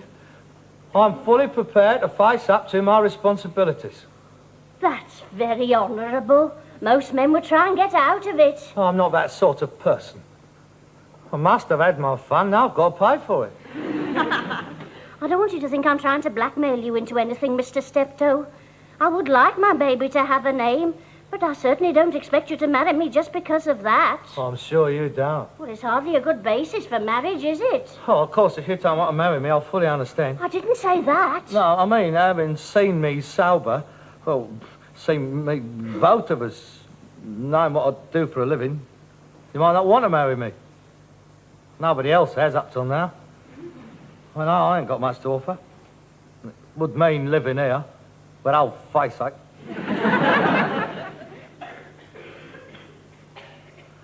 Well, perhaps it would be better if I was just to cough up a few quid for the sprog and we forgot all about it. Mr. Steptoe, I came here not knowing what to expect. I didn't know who you were or anything about you. And I find that you're a very kind and considerate person. And I think a girl could do a lot worse than marry someone like you. You mean that? I do. All right, then. You're on. Only if you're sure. I'm sure. Only we're not in love, are we? Well, I don't think that matters. We're too old for that. Well, I am. Well, I think you ought to know. I'm 28. Oh, that is a lovely age for a woman. I'm 35. No, I'm not. I'm 39. Well, that's not very old. It is when you're 39. Oh, I prefer mature men. I always have. Oh, well, I mean, I've knocked about a bit. I can't deny that. I mean, if I was to die tomorrow, I can't complain. I've had my share. That is... Well, that is settled, then? Yes. I suppose we'd better do it as quickly as possible. Well, yes, I think so. Where? I don't think we should have a white wedding, do you? How does Paddington Registry Office grab you? All right, then. Monday? Mm-hmm. Well, I'll get the licence and I'll put your name down for the hospital as well. I'll get a wedding ring. We'll have to get engaged afterwards because I'm a bit Boracic lint at the moment. You are sure, Mr. Steptoe? Harold. Harold. Yeah. Well, I'm sure. Definitely.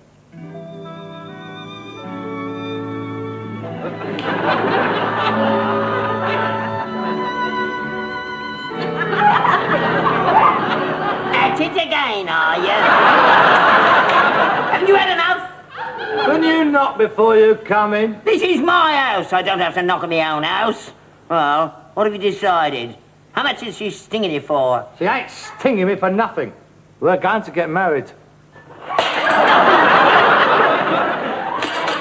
Married? You're easy, ain't you? First bird that comes in here up the duff and you're so proud you plead guilty. Look, I'm going to get married whether you like it or not. Look, I'm 39 years old. I know what I'm doing. I'm marrying her because I want to. And every child should have a father. What am I saying? You need your brains tested. Bung her 50 bob or we can get shot of them. Now, look, you. I've never had much out of you. I'm going to get something now. I want a look of joy on your face. Like every fella on hearing that his son is getting married. Do you hear me? I want a look of joy.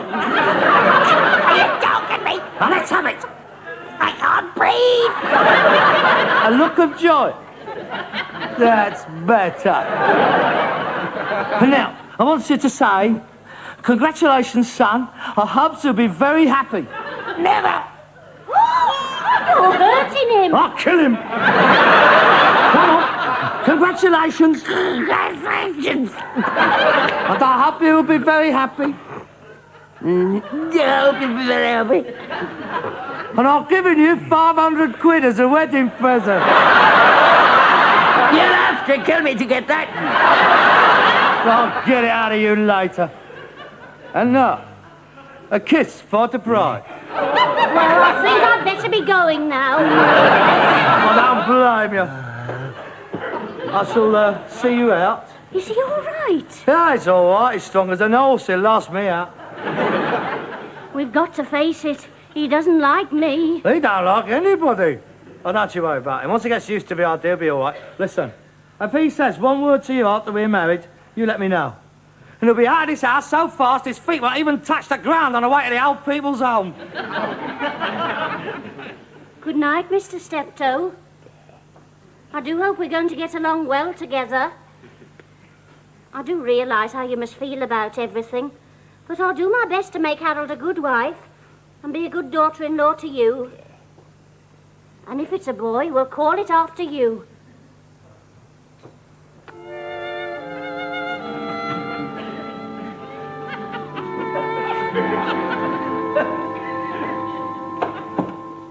I'll run you home on horse and cart if you like. The only thing is it might jolt you up a bit, that's the only thing. That's all right. I'll get a taxi. Oh, well, here, here's a quid.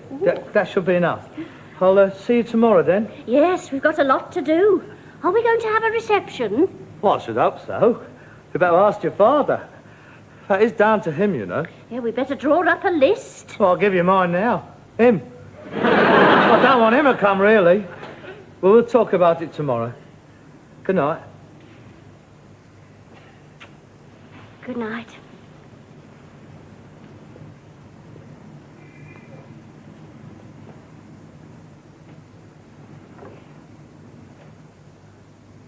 I've got to be a father. I wonder if I enjoyed it.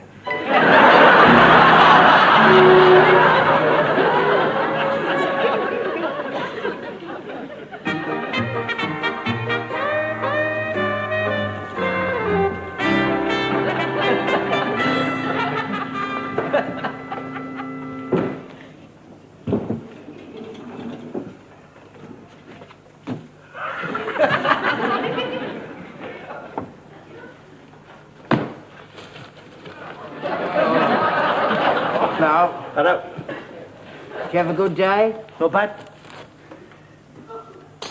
What have you got there? Personal things. Oh. Things for a baby. Let's have a look. No, I don't want you touching them. Putting your germs all over them. They're delicate things, babies. I don't want you breathing anywhere near him until he's 18. Or at least until he's had his inoculations. Well, you was a baby once and you never caught anything off me. Well, I was immunised, wasn't I? I mean, 3 generations living in this rat hole. It's like the Jippos falling into the Suez Canal. Nothing ever happens to them. Oh, go on, give us a look. I won't touch. Promise. All right. I'll stand over there. Come on. Come on.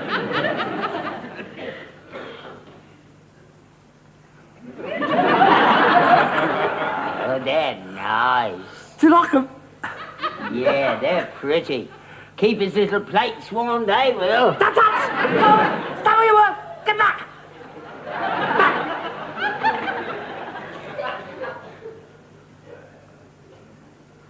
Ah, that's nice. Bit small, though, isn't it? Well, I can't say small. It's for babies, not for Harry Seacombe. But the Steptoes was always big babies. You was 10.5 pounds. Nearly as big as I was. Oh, I knew you'd have to be bigger than me. Well, I was 11 pound too. Oh, well, you ain't grown much, have you? How much did that lot set you back? With a pound 25 quid. You must be crackers. I kitted you out for 7 and a tenner. I'm sure you did. The next time in battle, dressed in a pair of boots, I suppose. Or was that sandbag with 2 holes cut in for my little legs? That's all good gear. I got it on the round from a titled lady in Wilton Crescent. You look like little Lord Fauntleroy, you did. Oh, I remember. It was great for round here, wasn't it? I got duffed up every time I went out. I never even had to buy as much as a handkerchief until you were 16. I never had an handkerchief until I was 16. You're wasting good money. You could have got all his stuff off the cart. And washed, you can't tell it from you. Oh, my son ain't going to wear other people's cast-offs. He ain't going to be brought up like I was. My son is not going to waste his life sitting around on a north in a cart. It could be a girl. Oh, no. I can't have a girl. No, I don't want a girl, no. That's not the boy. Oh, I'm not having a girl. You don't have much choice, do you? You put your penny in, pulls the handle and takes your chance on what you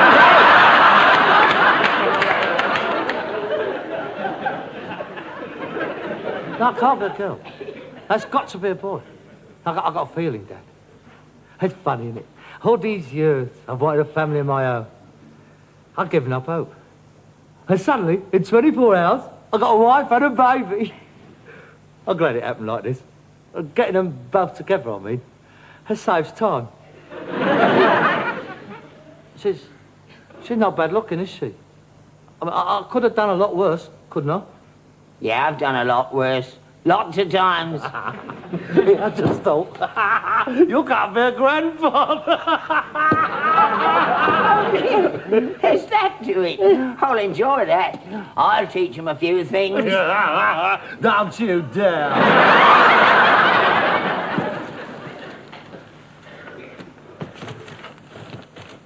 Harold, I'm not very good at this sort of thing, but I know we've had our ups and downs. But I want you to know that if this is what you want, I'm happy for you. I thank you, Dad. I know I'm a bit of an old twit, but I'm not a bad judge of character. And I think she's going to be all right. Yes, I think so, too. And Harold, I'm going to give you that 500 quid as a wedding present. Oh, no, I was only joking. I had you by the throat, didn't I? I want you to have it. So that's where you keep it. I've been looking for that for 20 years. Here you are. I don't want to say, Dad. No, don't say anything. Just take it before I change my mind. Thank you, Dad. That's all right, son. Good to see you so happy. That'll be Daphne now. Hello, love. Come in. How's it all going, then? All right, isn't it? Hello, Harold. George! What were you doing there? I thought you were supposed to be in Hong Kong. I got back the day before yesterday, didn't I? Here, brought it out for you. Oh, great, isn't that great? That's the first one I've ever seen outside of a tin. Come in. Hello, Mr. Steptoe. Hello, George. Hey, I'm that cop, the first wedding present. Oh, look, George, let me introduce you. This is Daphne. Oh, yeah, we have already met. Oh, well, you know all about us, then, eh? Oh, yeah. Well, that's why I'm here, really. The point is, Harold, I heard about Daphne and a wedding yesterday, and I can't let you do it. What do you mean? You can't let me do it? What's it got to do with you? Well, you remember it was me who took you to that party? Yeah? Well, it was me who did everything else as well. What do you mean? It's true, Harold. It wasn't you, it was me. I can't be you. It was me they saw on the bed. Oh, yeah, you was on the bed, all right. Spark out all evening. What I didn't see was me under the bed I died under when they come through the window. Is this true, Daphne? Was it him? I don't know. I think it must have been. Otherwise, how would he know about my mole? What mole? Well, there you are, you see. You don't even know where it is. Well, the point is, Harold, as soon as I heard that Daphne was in the club, well, I couldn't let you take the blame, could I? So I went along to see her. Well, to cut a long story short, we are getting married. No, she's got to marry me. Look, I don't mind about the baby. I'll bring it up like it was my own. It don't matter. Daphne? I'm sorry, Harold, but I think it would be better if I married the real father. But I've just told you, I don't mind. It don't matter. Well, for the baby's sake, Harold. But I'd love it like it was my own. It don't make no difference. But supposing he finds out when he's older that I could have married his father and I didn't, he might grow up to hate you. To hate me? It must be better for him to have his real mum and dad. You do see that, don't you?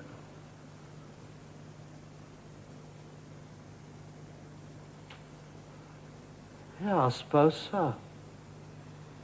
I really think I ought to marry George. Yeah? I'm sorry, Harold. All right, George. That was a really noble thing that you was going to do. I'm proud to know you. Well, my dear, we better be going. We've got lots to do. You are, of course, invited to the wedding, Harold. In fact, I'd like you to be the best man. Oh, thank you, George. I'll be very honoured. Wish you both every happiness. Thank you, Harold. You're very sweet.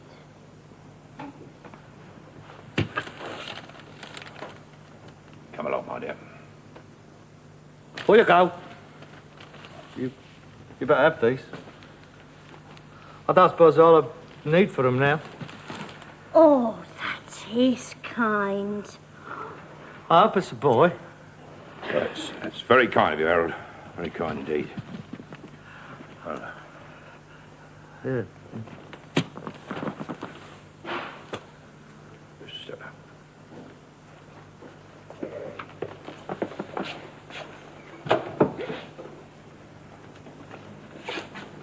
I'll give you a ring tomorrow, Harold, and let you know what the arrangements are.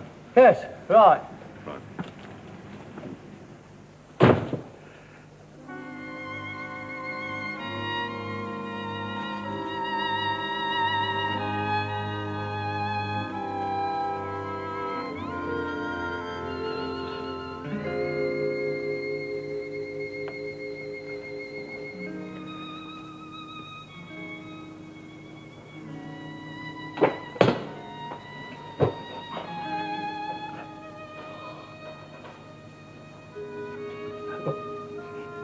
That was a narrow escape, wasn't it?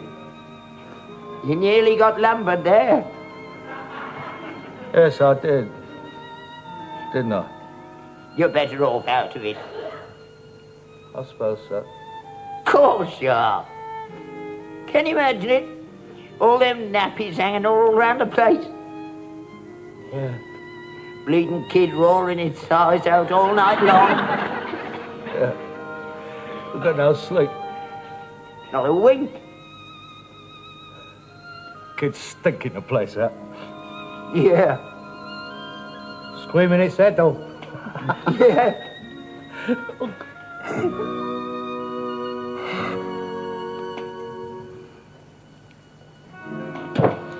I'm going out to get drunk. Harold, can I come with you?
Oh, God.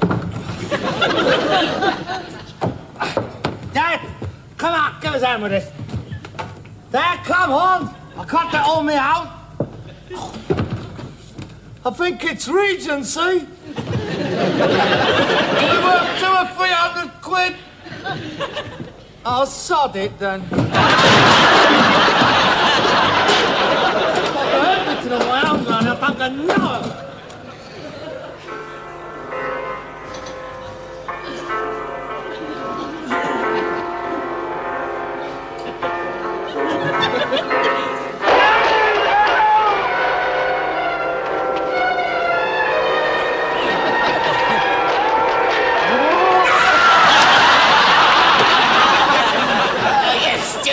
Lummox, what are you trying to do to me?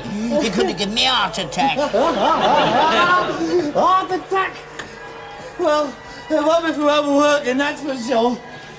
Did you hear me calling you? I must have went while the werewolf was having a go at the bird. What with her screaming and him howling, you didn't stand one chance. Here, I was watching that. Well, you're not now. I'm home. I want my tea. God, it's marvellous, that, isn't it? I'm out flogging my guts out all day, and you're sat here all day watching werewolves biting bits out of birds. That is not a fair distribution of labour. Well, there's nothing else to do. You could clean this place up for a start. It looks like a junkyard out there. And this house is just as bad. If it wasn't for the wall in between, I wouldn't know where the yard finishes and the house starts. Well, I'm not putting up with it. I really am not. You're not sitting here all day enjoying yourself. Enjoying myself? Watching that? Bloody hard work, that, mate. That's the smallest screen in the world. I reckon Gulliver brought it back from one of his travels. When are we getting a new set? I'm trying to pick one up off the round. We picked that one up off the round, didn't we? 1937. You promised me you were going to buy me a new one. I said when we can afford it. You can afford it. You've been saving up long enough. How about that 300 quid you've got stuffed down your spare gumboots? How did you know? It's still there. You have no right going down my gumboots. The dirty little hands of yours. I could get a each foot. Why, it's a lovely new television, that would. 23-inch screen. Everything in colour. Oh, I've set me heart on one of them. If I had a colour television set, I wouldn't want anything else for the rest of my day. Oh. You're not having one. They're a waste of money. Besides, I've got that saved up for something far more important. Such as? I'm going to buy a car. A car? What do you want to buy a car for? Because I haven't got one. I've always wanted one. Everybody's got a car except me. That's ridiculous. I should have a car at my age. I mean, what chance do I stand with birds without transport? I mean, they don't want to know you if you ain't got a car. Thank you for a lovely evening, Muriel. How do you want to go on? By Olsen Carter Underground? Well, what bird is going to put up with that? If you had a colour television, they wouldn't want to go home. Look, I'm not wasting my life sat in front of a television set. I'm too young for that. I've got to get about a bit. Yeah, on these roads, it'll take you half an hour to get down to the end of the street. Nah, it's no use having a car these days. Before the war, that was the time. Yeah, nothing on the road then. I had one. You had? How could you afford a car? Well, we got it on the knock, didn't we? £5 my car cost me. What model was it? Triumph Nat. What memories. Hot summer day, the hood down, the open road before you, and a bit of crumpet leaning up against your gears. That's it! That's what I want! I used to be changing gear all day long. I got through more gearboxes than you've had hot dinners. Those were the days. 4 gallons of petrol, 8 bob, straight down to Brighton, 7 and 6 bed and breakfast, tanner for the chambermaid and 4pence for a packet of Watnuts. Miss Stiff society, they don't know what day it is. They ought to ask their mothers. You dirty old devil. Well, you see, you've had your life. Me, I've had nothing. You've had it all. Me, I'm expected to sit here watching television. Well, I've got to make up for lost time, mate. I'm going to buy a car and put it about a bit. I'm taking delivery first thing in the morning.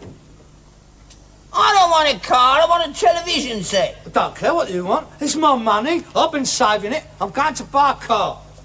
You won't get me in it. Oh, no, I won't. It's only got 2 seats. Me and the bird. You can run behind if you like. You'll have to get a wiggle on, though. It does 120 miles an hour. Typically you, that is. Doesn't matter about me. I've never asked you for much in my life. And now, when there's something I really want to brighten up my last years, I'll get the thumbs down. My own fault, I suppose. If I'd saved up some of the money I spent on you since you were a baby, I could buy my own television set. Look, whatever you spent on me, you've had back 10 times over. I even gave you the meat off my plate during the rationing. Only when you couldn't find your teeth. I wonder my national health stamps, you wouldn't have any choppers now. That's right. Go on. Bring that up again. Throw it in my face. Remind me I'm living here on your charity. Look, I don't mind keeping you. That is my duty. I realise that. No, don't say duty. I don't want that. If you can't do it out of love, don't do it at all. Oh, I didn't mean duty. I mean, I don't mind looking after you. I mean, I'm your son. That's what I'm here for. But it's just that I sometimes want to get something out of life for myself. That's all. Not too much to ask, is it? No, of course not. It just hurts me, that's all, when I think of what other sons do for their fathers. I just wonder where I went wrong, that's all. Charlie Miller bought his father a new colour television set. He's a good boy, that Charlie Miller. Well, no doubt, if I had 15 girls on the game, I could go around buying television sets.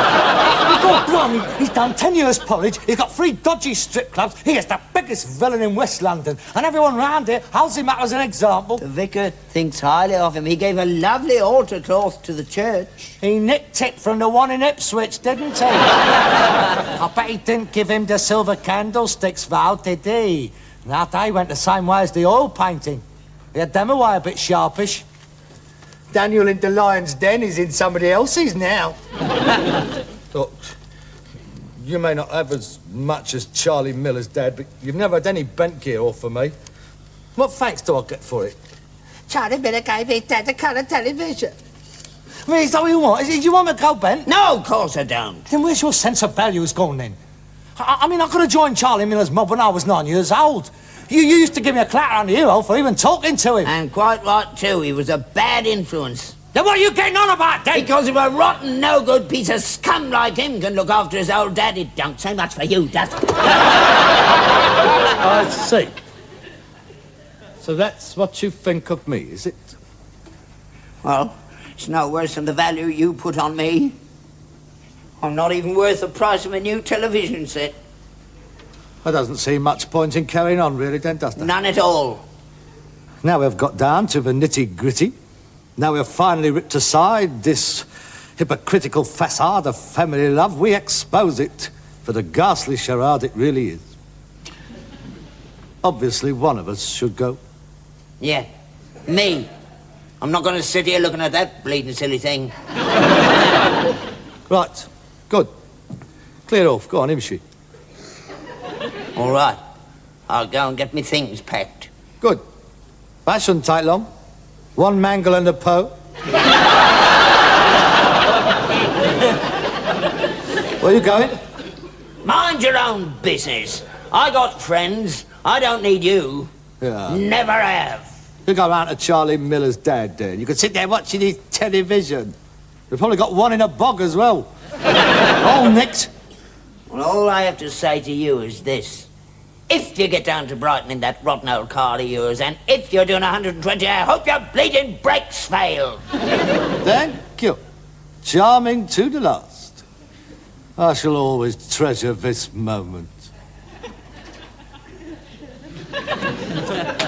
And up yours, too.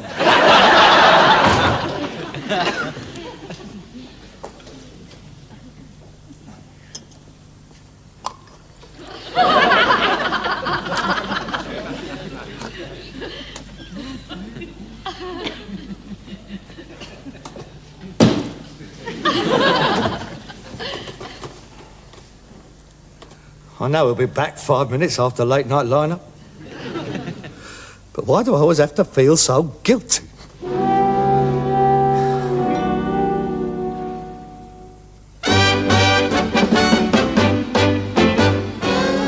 What are you doing? Stop mucking about. You can open your eyes now, Muriel. Oh! What do you think? You're not bad. Not bad at all. I got it this morning. I could do 120 miles an hour. You are coming up in the world. It's a lot better than the horse and cart. I don't blame you not wanting to go out on that. But I thought with this, you and I could make some beautiful music together. I like fast cars. Speed does something to me, you know. It makes me go, ooh, inside. That's it. How about the weekend then? I don't suppose... Why not? Pick you up on Saturday. We'll go down to Brighton. All right, then. 10 o'clock, your place. Bring an overnight bag, eh? I look forward to it. Johnny? Harold? Oh, yeah. Sorry. See you Saturday, then.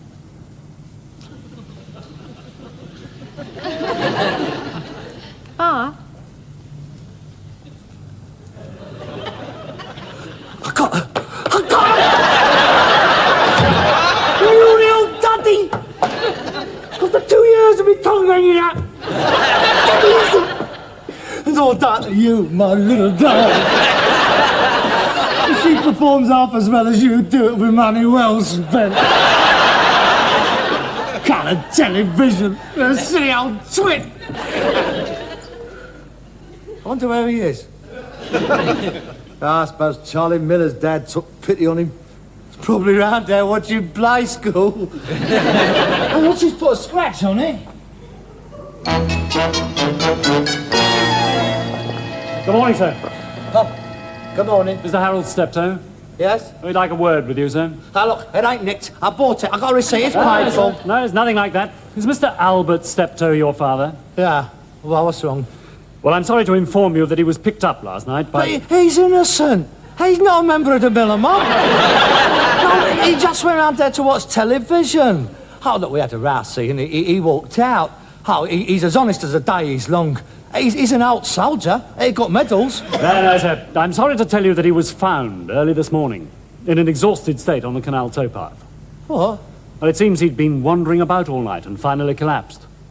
Oh, my God. Where is he? Oh, he was taken to the West London hospital, suffering from exposure. Exposure? Yeah. It doesn't seem right for you to allow the poor old gentleman to wander around all night in this sort of weather. Well, I didn't know. No. Now, you had a row, you say? Yes. What about, may I ask? Family matter, perhaps? Private? Well, no. He wanted me to buy him a colour television set. Yes, it's a boon to the old folks' television. And I don't suppose you had the money to buy it for him, eh? Well, yes, I did. I wanted to buy a car. I see. Yes. I see you've got your car. Yes. I got it this morning. And the old fellow's in hospital. Yes. Yes.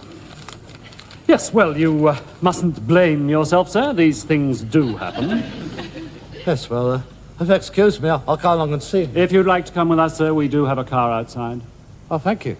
That's very kind of you. Oh, by the way, sir, you will get a new road fund license before you take it out, won't you? Aye? It's out of date.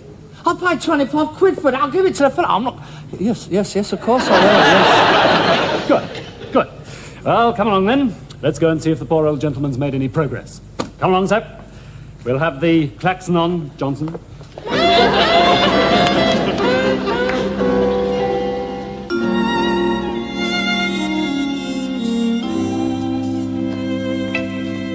How is he, Doctor? Are you with the son? Yes. That'll be all for now, nurse. There's nothing much more we can do at the moment. Let me know immediately if there's any deterioration. How did he come to be wandering the streets like that? We had a row and he left town. Ah, that would explain it. He's obviously had a traumatic shock. That would be it. Allied to the exposure, that would account for his condition. What condition? I'm afraid your father is suffering from amnesia. Loss of memory. I know what it means. Right. Fortunately, we found a letter with his address on it, and that's how we contacted you. Do I know who he is? No. Has he been hit on the nut? No, there are no confusions on the head at all. But don't you remember me or where he lives or nothing? No. Possibly because he doesn't want to. What do you mean by that? His amnesia could be self-induced. It sometimes happens when people want to blot out very unpleasant memories. May I ask some personal questions, Mr. Steptoe? Yes, of course. You live together? Yeah. Just the two of you? Your mother is dead? Yeah. When I was little. You're all he's got? Yeah. You go out to work and he stays at home? Yeah. Every day. How'd you get on together? For what? Well, we have our ups and downs. I mean, some days he's better than others. I see. And yesterday was a down? Yeah, it was. Yeah, well, you don't know him. He can get on your tit something rotten. Yes, I'm sure. I'm not making judgments. You provide for him? Yeah. You're the breadwinner? Yes. Does he contribute anything? Nothing. A very humiliating position for him to be in. No doubt he was a very active man at one time? Yeah, up until I left school. Well, that's the picture. An old man alone at home, brooding. His son has taken over as head of the family, outstripped him physically, replaced him, you might say. He feels redundant, unwanted, unloved and deprived. His home life has become intolerable, and so his subconscious mind takes refuge in erasing all memories of it. I think you'll find that's right. Are you a psychiatrist? Good Lord, no. I'm the ear, nose and throat man. But I know as much about it as they do. Well, just tell me, Doctor, is it going to get well? In my opinion, his recovery and future well-being is entirely up to you. I thought it would be. Doesn't he remember anything at all? Apparently not. The only thing he keeps repeating is colour television and Charlie Miller. Does that mean anything? Yes, I'm afraid it does. Can I see him now? Yes, of course. Try not to upset him.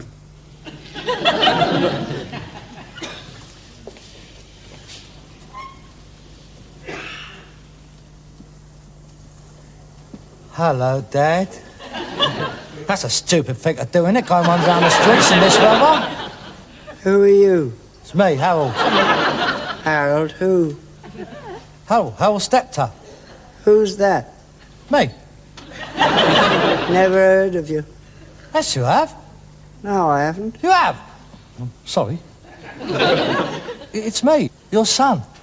I don't have no son. Yes, of course you have, me. Harold, don't you recognise me? I don't have no son. I'm on my own. No, you're not. You've got me, Dad. Don't keep calling me Dad. Sorry. Look, let me try and help. Perhaps something might ring a bell. Yeah. You are Albert Steptoe. Never heard of him. Don't interrupt. I guess a chance. You are Albert Steptoe, and I am Harold Steptoe. And we live in a big house in Shepherd's Bush. Where's that? You know where Shepherd's Bush is? It's in London. Where? London. Never heard of it. Oh, anyway, that's where you live, with me. We have this big yard and a stable. What's a stable for? Put the horse in. Horse? Yeah, horse. Gigi. It's a big animal with 4 great legs, one on each. I know what a horse is. I'm not daft. Look, can't you remember anything at all? Think. Try. Just a minute. The horse. What was it called? Delilah. Never heard of her. Well, we'd not had her long, just a couple of weeks, that's all. But we had one before that. We had him for years. Do you remember his name? Hercules. That's it. We've done it. We've broken through. Now, I used to drive him. Do you remember me now? No. But I remember the horse. I loved him and he loved me. Yeah. I remember Hercules. Don't remember you at all. No, of course not. Look, can't you remember anything else? Look, the room downstairs. Now, try to visualise the room. I see a room and a table. Yes. Chairs. That's right. And up in the corner... Yes. A great big colour television set. No, did there was, son? No, that's funny. I could have sworn there was. Look, Dad, when you get well again, I'm going to look after you, and I'll... Look, I don't know who you are, but it's nice of you to come and visit an old man. A lot of people can't be bothered with you once you get old. You're a good boy, whoever you are. And now, if you don't mind, I'm tired. I want to rest. Yes, of course. You go to sleep. I shall come and see you again.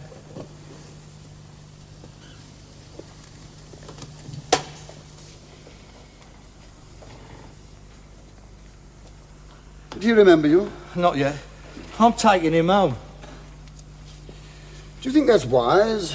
Don't you think it would be better for both of you if he went into a home? Home? Yes, an old people's home. You must face the possibility that he may never regain his memory, in which case he'd be far better off in a home. What? You'd be able to live your own life. I don't want to live my own life. He's my dad. I want to look after him. All right, as you wish. He should be strong enough to leave here on Saturday morning. On Saturday? No, I was going down to Brighton. No. Saturday will be all right. That will be fine. Thank you, Doctor.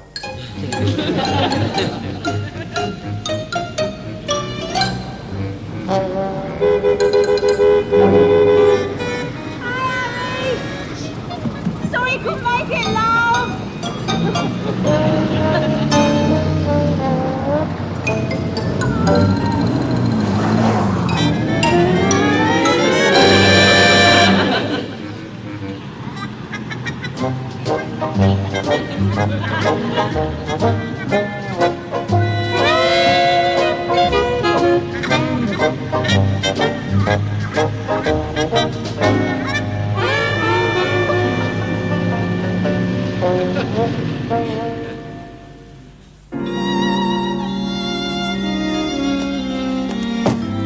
Here you are.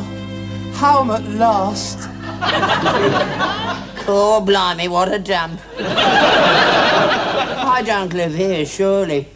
I think I'll go back to the hospital. No, it's quite nice here. I'm sure you'll get to enjoy it. Here are you, see? You sit there. Do I? And I've got a great surprise for you. It's a television! It's in colour! I got as a coming home present. Oh, that's smashing. Here. It's only a 21-inch screen. They come in 23. Why did you get a 23-inch screen? Oh, I couldn't afford a 23-inch screen. You could have if you hadn't bought that car. Yeah, well, when I sold it back, I lost a lot on it because the fella pointed out things that was wrong with it that weren't wrong with it when I... What car? Hey? How do you know I bought a car? You're not supposed to know who I am.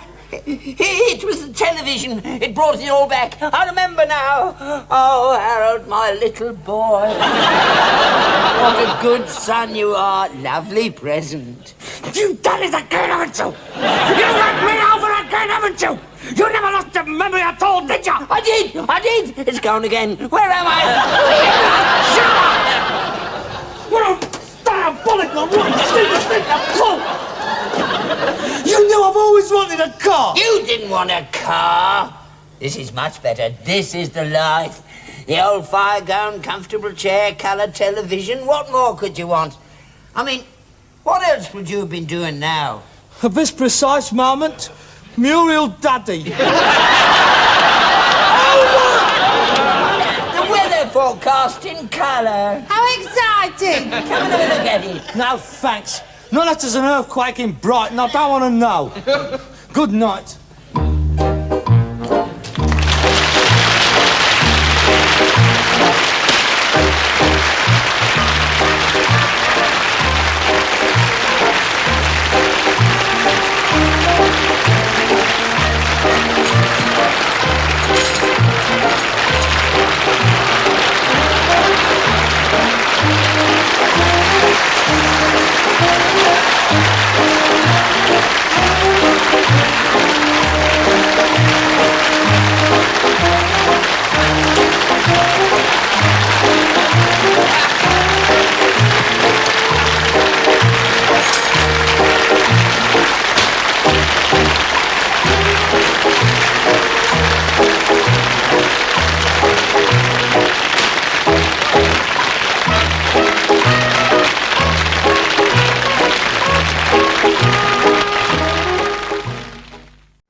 God's sake, take that fag out of your mouth. I can hear you coughing 4 streets away. I can see the house vibrating from the top of the road. A man has to have some pleasures in life. Did you bring home any fags with you? I've been rolling my own dog ends since morning. Honestly, the state your lungs must be in. They must be like a pair of empty coal sacks by now. How long have you been smoking? Let's see. I started just after I left school, so I was 8 and a half. So that'd mean 60 glorious years. Do you know how much smoking that represents? I don't know. Let's work it out. Now, a fag is about 3 inches long, a packet of 20. That's 5 foot. How many do you smoke a day? 40. 40? That is 10 foot a day you're getting through. That's the equivalent of 1 fag twice as long as you. Right, that's, do you realise that you are smoking 3,650 feet of fag per year? Oh, that is horrifying.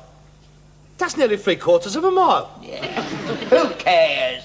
3/4 of a mile per year for 60 years. That is 60 halves and 15 holes. That's 13 holes. 15 holes. That's incredible. Since you was an 8 and a half, you have smoked the equivalent of a fag 45 miles long. That's from here to Reading, or halfway up the M1 to Coventry. No, it's not. You don't smoke them all. You can't count the dog ends. But that's even worse. You've thrown away a dog end 5 miles long. You're a pollution hazard all on your own, you are. I enjoy smoking. It's never done me any harm. Honestly, you must have a lining of nicotine 1.5 inches thick on the sides of your lungs. Another year and the sides will be touching. Please have a favour, Dad. Give it up. Oh, no, Harold, I couldn't. I'm too old to change my ways. At my age, life without a good old drag and a cough wouldn't be worth living. Yeah, wait a minute. There's a mobile X-ray unit down the road. I passed it on the way home. Why don't you go and have an X-ray? I ain't having no X-rays. Why not? They might find something wrong with me. Well, that's the whole point, and they could do something about it. No, if there's something wrong with me, I don't want to know about it. Oh, that is ridiculous. I mean, that is burying your head in the sand, that is. But there's something wrong with you. It ain't going to go away. It'll just get worse. There's nothing wrong with me. You don't know that, not till you've had a check-up. There's nothing wrong with me, I tell you. Well, there's nothing to be frightened about in having an X-ray, then, is there? I know you. You want them to find something wrong with me, don't you? That's a terrible thing to say. Yes, you do. So I'll go to the hospital and they'll keep me there and I'll never come back. That's what you want, isn't it?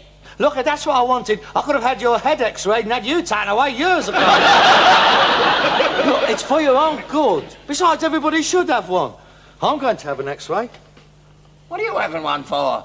What's the matter with you? Well, nothing the matter with me. Well, what are you having one for, then?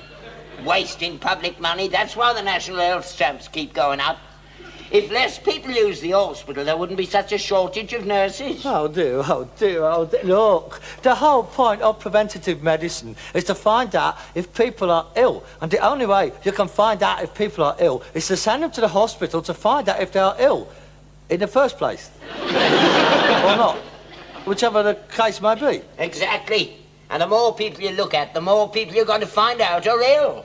Oh, I know that. That's why the hospitals is overcrowded. Yeah, but they wouldn't be if you can prevent disease. Yeah, X-ray don't prevent it, it's looking for it. Now, leave well alone. If people are ill and don't know it, what's the point of depressing them? It'll only make them ill. Yeah, but Look, are you coming or not? No, I ain't got TB. I didn't say you had, but you got a nasty cough, ain't you? I've always had that. That's not TB, that's me lungs. Look, you're coming for a checkup. First thing in the morning, you're going to put on some clean underwear, and you're going to have that skinny little chest of yours X-rayed, all right? I don't have to put on clean underwear, do I, Harold? Well, you've got to give the X-rays a chance to get through, haven't you? I don't want to be X-rayed, Harold. There's nothing wrong with me. I know there isn't. I'm as healthy as anyone.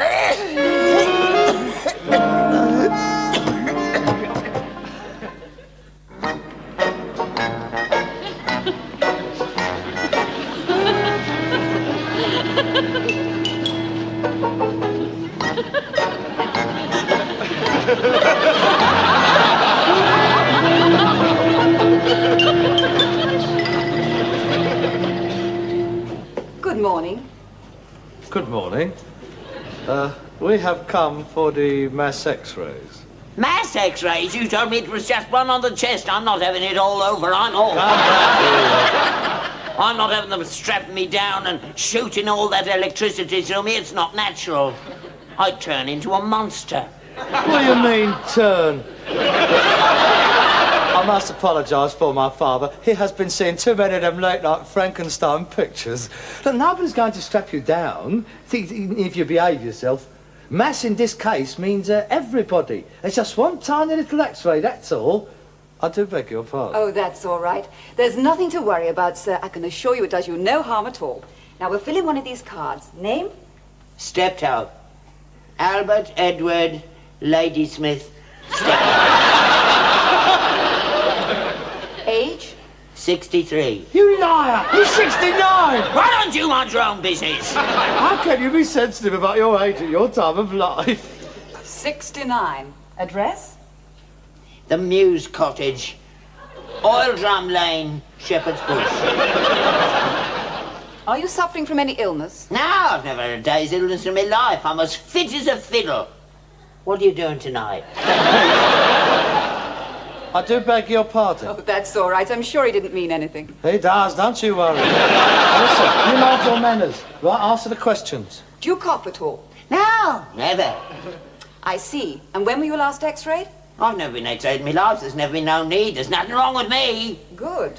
Have you received any other medical treatment? Yeah, I had some white powder squirted down my trousers when I come out of the trenches.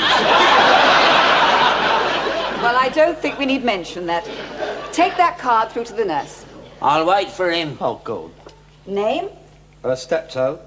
Harold Albert Kitchener. Age? I'm 34. He's 41. 31! Which is it, 34, 39 or 41? 39. Nearly 40. You get an X-ray on your nose if you don't keep it off of my phone. Address? Same as him, unfortunately. Are you suffering from any illness? No, not to my knowledge. I do keep myself in pretty good physical condition. Any cough? There is a slight irritation of the bronchial tracheae first thing in the morning, but there's nothing to get worried about. Any sputum? Pardon? Gold watches. No, nothing like that. Have you been x-rayed before? No. Yes, you have. 2 years ago when the horse kicked you into cobblers.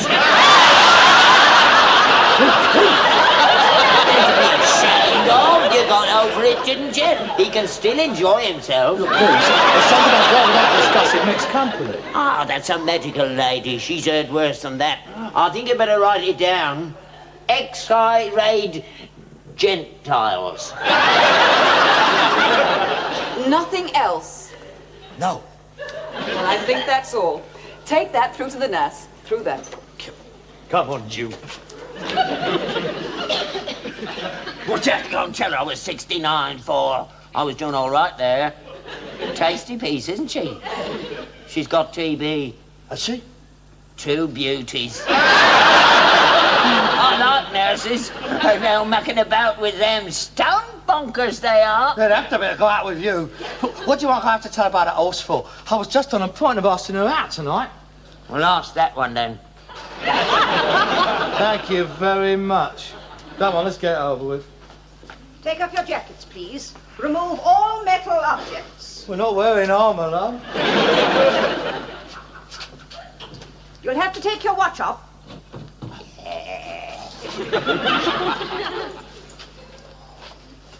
Hey, what's the game? The metal bits will show up on the X-ray. Stand over here, please.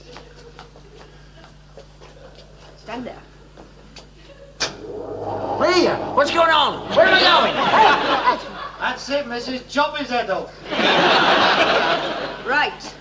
Don't move.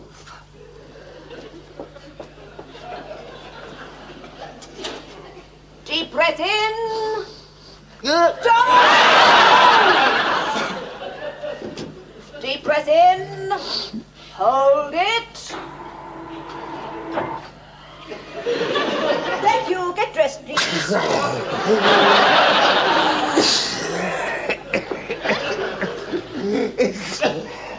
Is that all?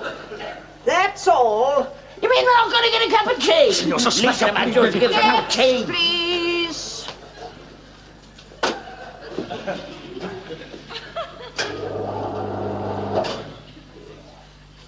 Right. Don't move.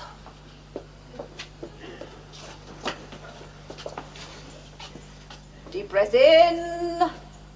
Hold it. Thank you. Get dressed, please. We'll write and let you know the result. Don't bother. Nothing wrong with me. Good morning. Harold, What? I'm frightened. Before you've had it. I know. That's what I'm frightened of. Supposing there is something wrong with me.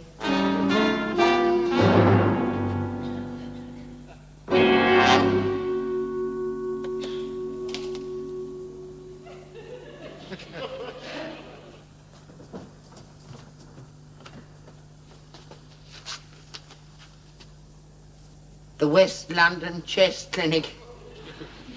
How I got. Harold! Harold! The West London Chest Clinic. Eh? Oh, that's probably the results of our x-rays. Hey, old Steptoe, that's you. I don't want it. Oh, I know that. You open yours first. Oh, God. Oh, all right. Just up. Well, happy to inform you that your recent chest X-ray is completely clear and shows no abnormalities. There you are, nothing to worry about. Go on, open it.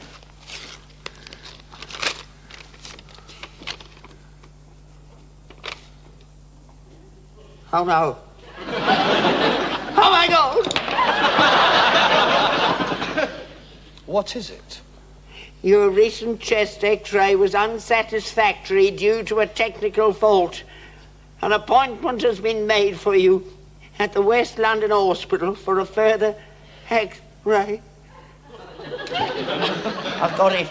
I'm dangerously ill. It's all your fault, you and your bleeding X-rays. I was all right up to then. Don't be ridiculous. X-rays cannot give you TB.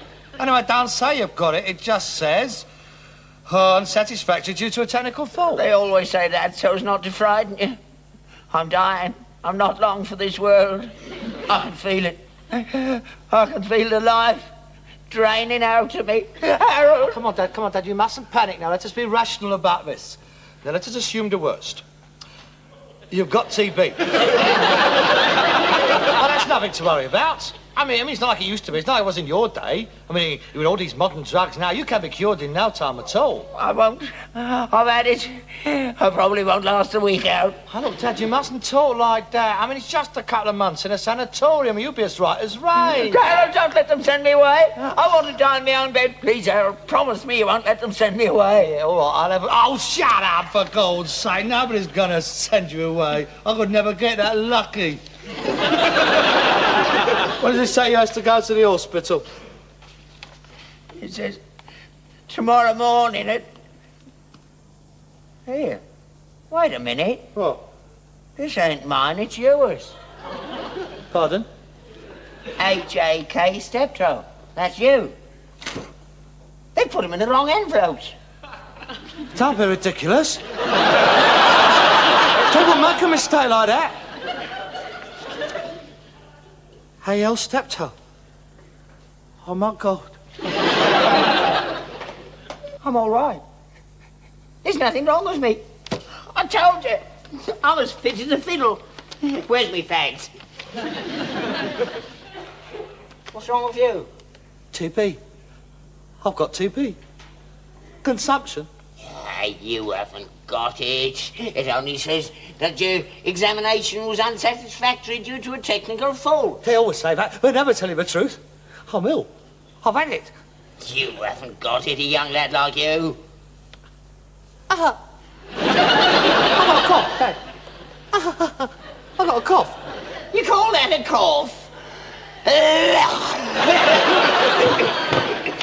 That's a cough. Oh, for God's sake, shut up.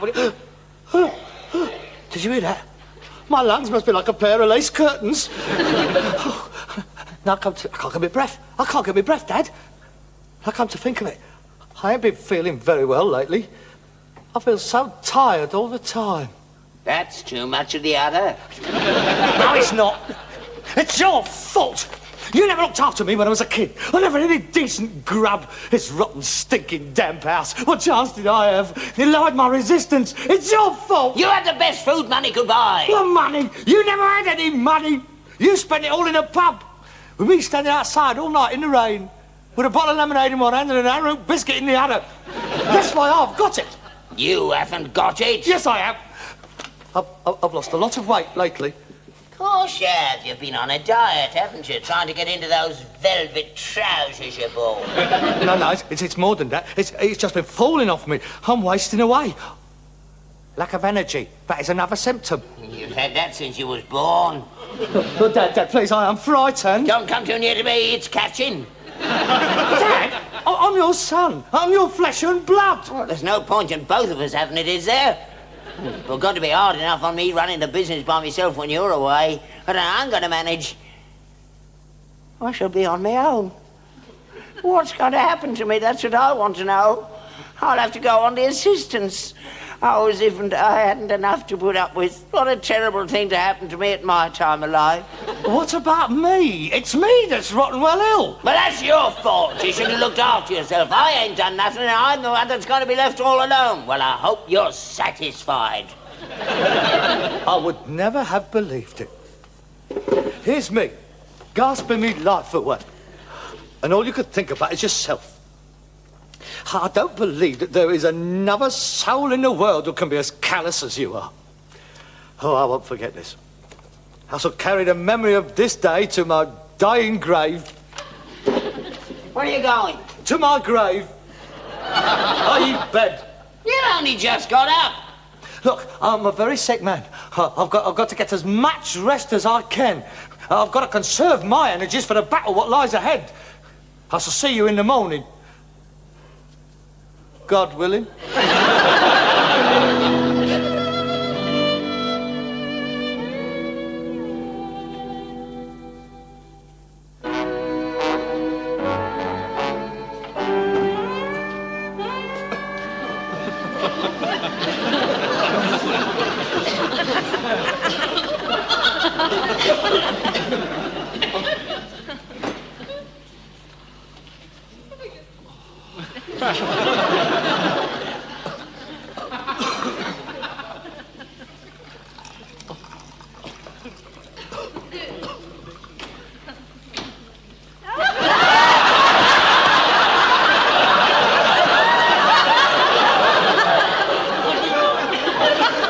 Take that tingle.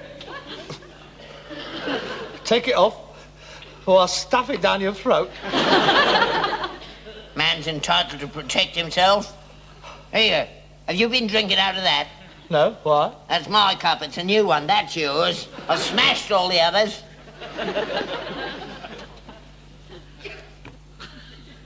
Here, eat that sausage, you touched it. What's all this? What? All this bits of sticking plaster on my knife and my fork, on my plate. That's so we won't get them mixed up. I marked your cup, your plate, your knife, your fork, your spoon. I'm not using them. I moved all the stuff I use out into the kitchen. I'll move out into the stable if you like. You keep away from that horse. Anything happens to her, we've had it. Nothing's going to happen to her, for God's sakes. Why don't you paint a yellow cross on the front door and I'm done with it? I'll carry this round with me if you like. Unclean, unclean, get away, get away. Stop it, Harold. Sit down. You mustn't overdo it. You're quite right. I mustn't tire myself out. Are my cheeks flushed? They look all right to me. Well, aren't you going to get dressed? Aren't you going to go to work? How can I go to work? I'm a sick man. What about your poor horse catching it? She can wear a mask. The fresh air would do you good. You just want to get me out of the house, don't you? Say you can have it fumigated. In any case, I've got to go to the hospital this morning for my X-ray. Aren't you going to eat your breakfast? No, I don't seem to have any appetite lately. That is another symptom. Oh, God.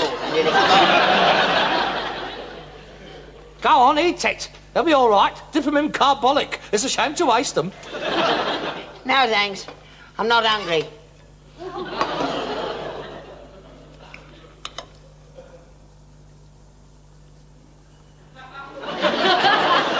How you feeling this morning, anyway? I wondered when you'd ask. It's comforting to know you're concerned. I'm not well. I'm not well at all. I broke out into a cold sweat last night. That's another symptom. I saw the sunrise this morning. It was beautiful. I smelt the rain as well, as it dried on the pavements. Is that another symptom? Everything seems so clear. They do say that your senses is heightened when you haven't got long to go. You see things in a new light. Everything is so beautifully, beautifully clear. I don't suppose I shall see another spring. I shall miss England in the spring. What's my favourite time? I weighed myself again just now. Do you know I've lost another 4.5 pounds since yesterday? You're not wearing your gumboots, are you? Oh, for God's sake, pull yourself together. You're carrying on like some bleeding Victorian poet. Put this in a safe place for me, will you? What's that? It's my will. I've left everything to you, with a small bequest for the Labour Party. There's no need to make out your will, Harold. They'll cure you. You said so yourself. They work wonders these days. Yes, I know they do. But I've got a premonition. My time has come. Oh, it's a shame, really. There's so much to do, so much to see, and so little time left. Don't be sad, Dad. I'm not sad. Look, I'm smiling. Oh, well, I better get off. To the hospital. I said I'd be there within the hour. I better take my pyjamas with me. They'll probably rush me straight into the sanatorium. Goodbye, Dad.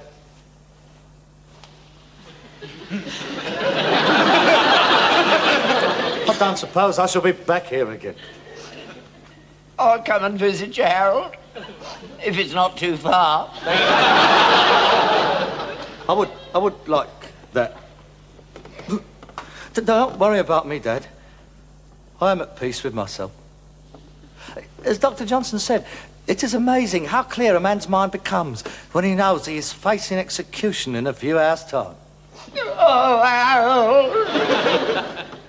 I have no regrets. Je ne regrette rien. My only worry is in leaving you. Oh, no tears, Dad, no tears. Chin up. I want to remember you with a smile on your face. Smile, smile. That's the way. Give my last respects to the horse. Everybody down at the Skinner's Arms.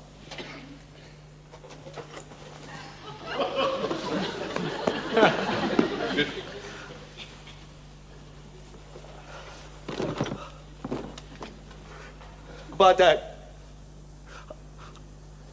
You'd think they'd send a bleeding ambulance for me. That's the least thing they could have done.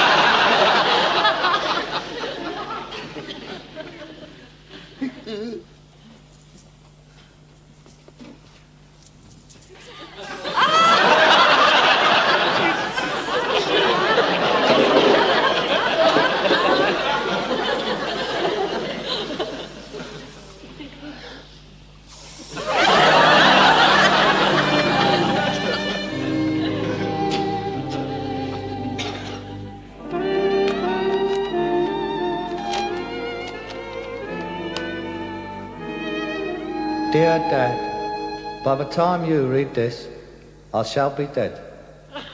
Unless you can't wait and you've opened it already. I hope you are not too distraught at my demise. You can rest happy in the knowledge that we will meet again when you too are called by the great rag and bone man in the sky, which I don't suppose will be all that long.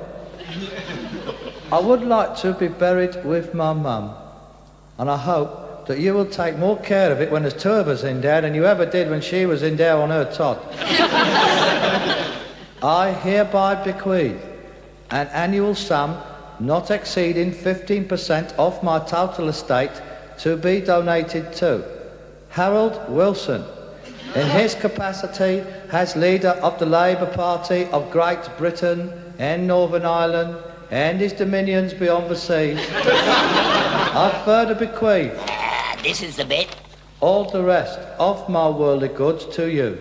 This is to include my post office book and my half of Steptoe and Son, hereinafter referred to as the business.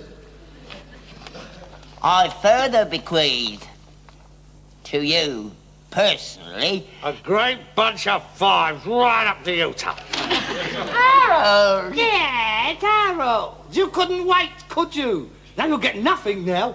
I thought you was at the hospital. Of course I've been to the hospital. There's nothing wrong with me. There was nothing on your x-ray. Nah, and the woman last time I had this bloody silly stupid thing. What? This thing that you made me wear with my name and address on it in case I got lost. I've been wearing it so long I forgot all about it. Look at it. It makes me look like a stray dog. I'm sorry, Harold, but you're all right. That's the main thing. There's nothing wrong with you. Welcome home, son. This is stone cold. I'll go and make you some more. Well, don't bother. Oh, I'm tired out. I was up all last night worrying about it. I'll go to bed. You can't go to bed. Why not? I burned it. I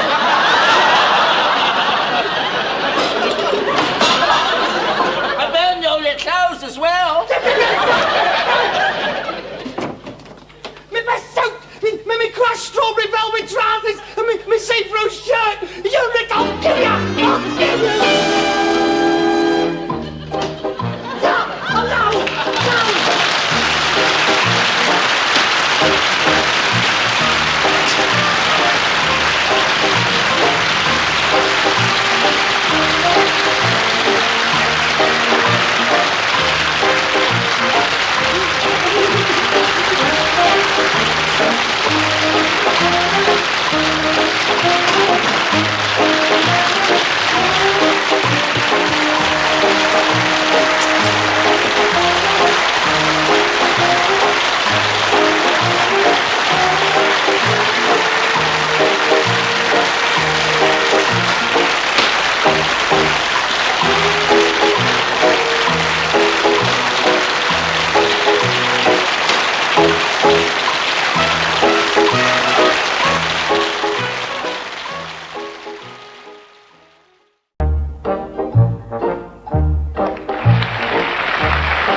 One, two, three, 4, 5, 6, 7. Bond Street, you're going to land at Bond Street. 8. Bond Street with 4 houses, that's 8. 9, 10, 11, 12. Community chest. Wait a minute. Where were you? Strand. 1, 2, 3, 4, 5, 6, 7, 8, 9, 10, 11. See? You jammy bleeder. That's all my property round that corner. Leicester Square, Coventry Street, Waterworks, Piccadilly, Regent Street, Oxford Street and Bond Street. It's your birthday. Collect £10 from each player. Happy bleeding birthday. You go. 6. 1, 2, 3, 4, 5 old gold. Mayfair, with a hotel on it, that's mine. 2,000 quid that'll cost you. That's you, watch out. No, it's not. I can pay her 1,000, her 1,100, 1,200, 1,300, hands 50, her 60, 65. You haven't got it. 66, 67. £633 short. How much would it give me for Vine Street? I don't want it. Had to make the setup. I don't want it. I bought the waterworks off you. That's your fault. I want the money. You'll have to sell some houses. You're right, little Shylock, aren't you, eh? I'm not selling my houses. I've worked too hard to get them. You'll have to sell your houses. I'll manage my own affairs and mind your own business, because I shall mortgage Liverpool Street Station. £100. Still £363 short. I'll sell you Coventry Street. I don't want it. All right, I'll sell me houses then. I thought you would. 2 houses off Bond Street and 2 houses off Regent Street. That is 400 quid after price per house, right? Tell you what. Oi. 17 quid change. 6, 17. Thank you. Your go. 2. 1, 2. Liverpool Street Station. You've just mortgaged it. I'll get another go for throwing a double. 7. 1, 2, 3, 4, 5. That's £200 for passing go. 6, 7. Community chest. Proceed to the Old Kent Road. 400 pounds for passing go twice. Honestly, if you was to buy a sewage farm, you'd strike natural gas. I mean, you can't compete against luck like that. That ain't luck, it's skill. Oh, that'd be ridiculous. I mean, you ain't landed on one finger mine yet. Every time I come round, Wallop, Mayfair, 2,000 nicker. Well, you should have bought it while you had the chance. Well, I couldn't afford it, could I?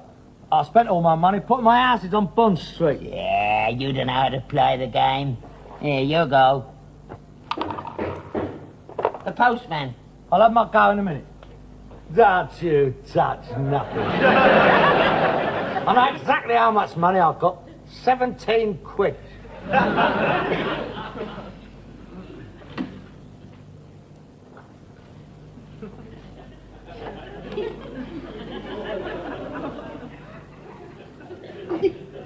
That's funny.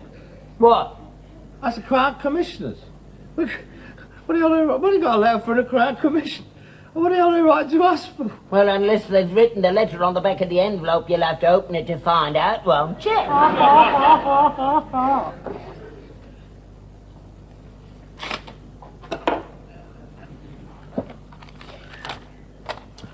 To the occupiers, Mews Cottage, Old Drum Lane. The occupiers? I thought we owned the place. We do. We've got a 99-year lease. How long have we had it? Let's see.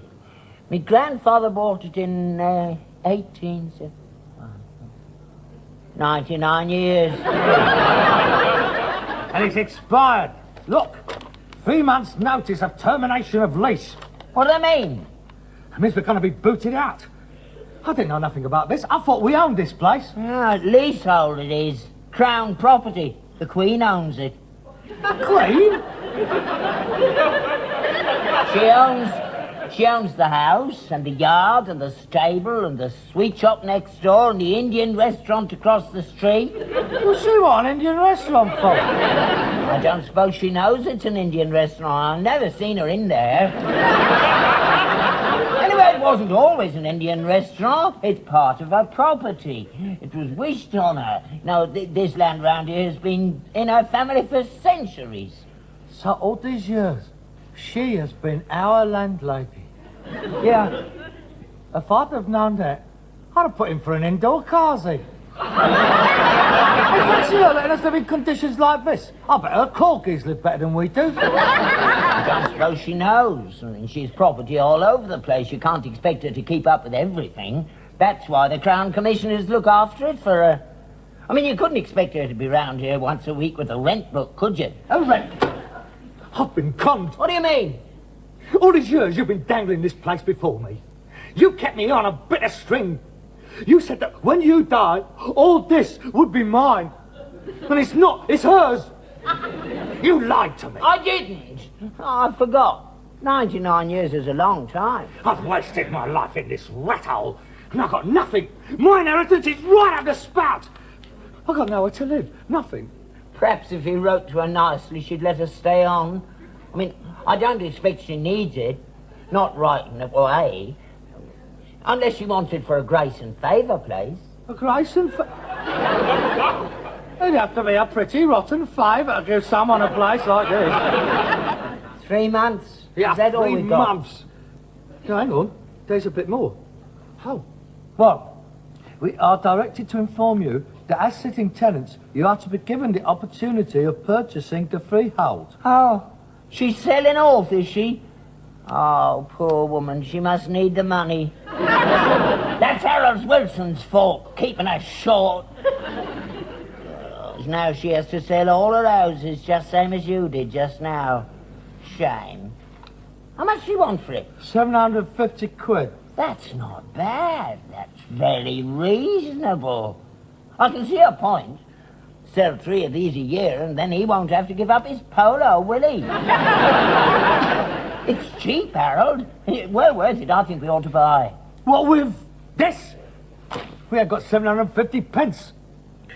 God, you're marvellous, ain't you, eh? You own half of London when you're playing this. You're brilliant. A right little Charlie Clow.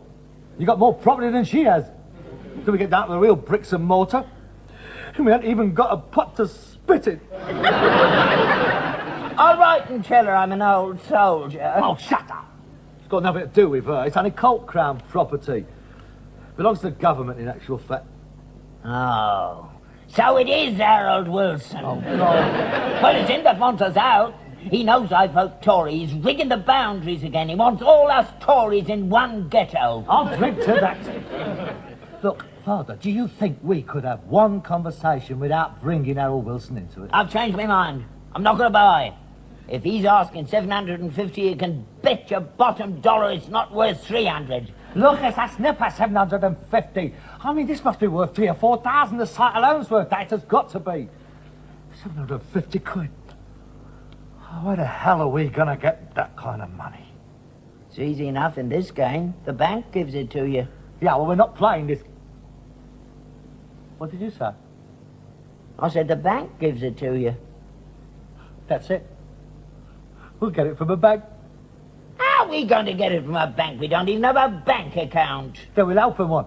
How much you got? 50 bob. And me this week's pension. I've got a fiver. That's it. That's all you only need. 10 quid to open the bank account. So, we go in there, give him 10 quid, and ask him for 750. Exactly. Yeah, you must be crackers. He'd show us out. No, he won't. That's what banks is for. That's how they exist, by lending money. You've seen it on the telly. The wife says, oh, how can I buy a new hat and a gas stove? She opens the cupboard door, there's the manager sitting there. No problem, he said. You open the account with me and you can have the lot. Yeah, you don't believe that rubbish, do you? There's a squeeze on, mate. You won't get a penny out of them. Look, I don't know much about banks, but I do know a bit about Charlie Miller. Yeah. You know what I'm feeling he is? He has got £1,000 overdraft at 29 different branches. What? He waits until the new manager goes in, then he's straightened out with a phony business proposition, he cops his 1,000 and he's off. Yeah, but he's got the gift of the gab. Look, we'll put on our best suits, we goes down to the bank, and we gives him a legitimate business proposition for deeds of this property against his loan. Yes. Well, we might have to moody him up a bit. You know, give him a bit of the old sauce, make him feel a bit important. But Charlie told me that he has got geezers on a score a week scouring London for new managers. And he says the one that has just moved into the branch on the green is a right carrot. He's straight up from Somerset. He don't even know what day it is. Yeah, but Charlie's been in there before. He ain't been in there. He's saving him. He's a virgin. So let's get before him. Do you think he'd do us first? Well, if he doesn't, we will ask him for 10 quid's worth of shillings for the gas meter, turn it on and turn it in. It's either that or we're out on the streets. Now, which do you prefer, Bond Street or Bow Street? Well, you don't own either of them. Here, let's finish this game off. Yeah. It's your go. What? Height. 1, 2, 3, 4, 5, 6, 7, 8. Chance. The chance card. I remember the chance. Advance to Mayfair. 2,000 quid, please. Cobblers!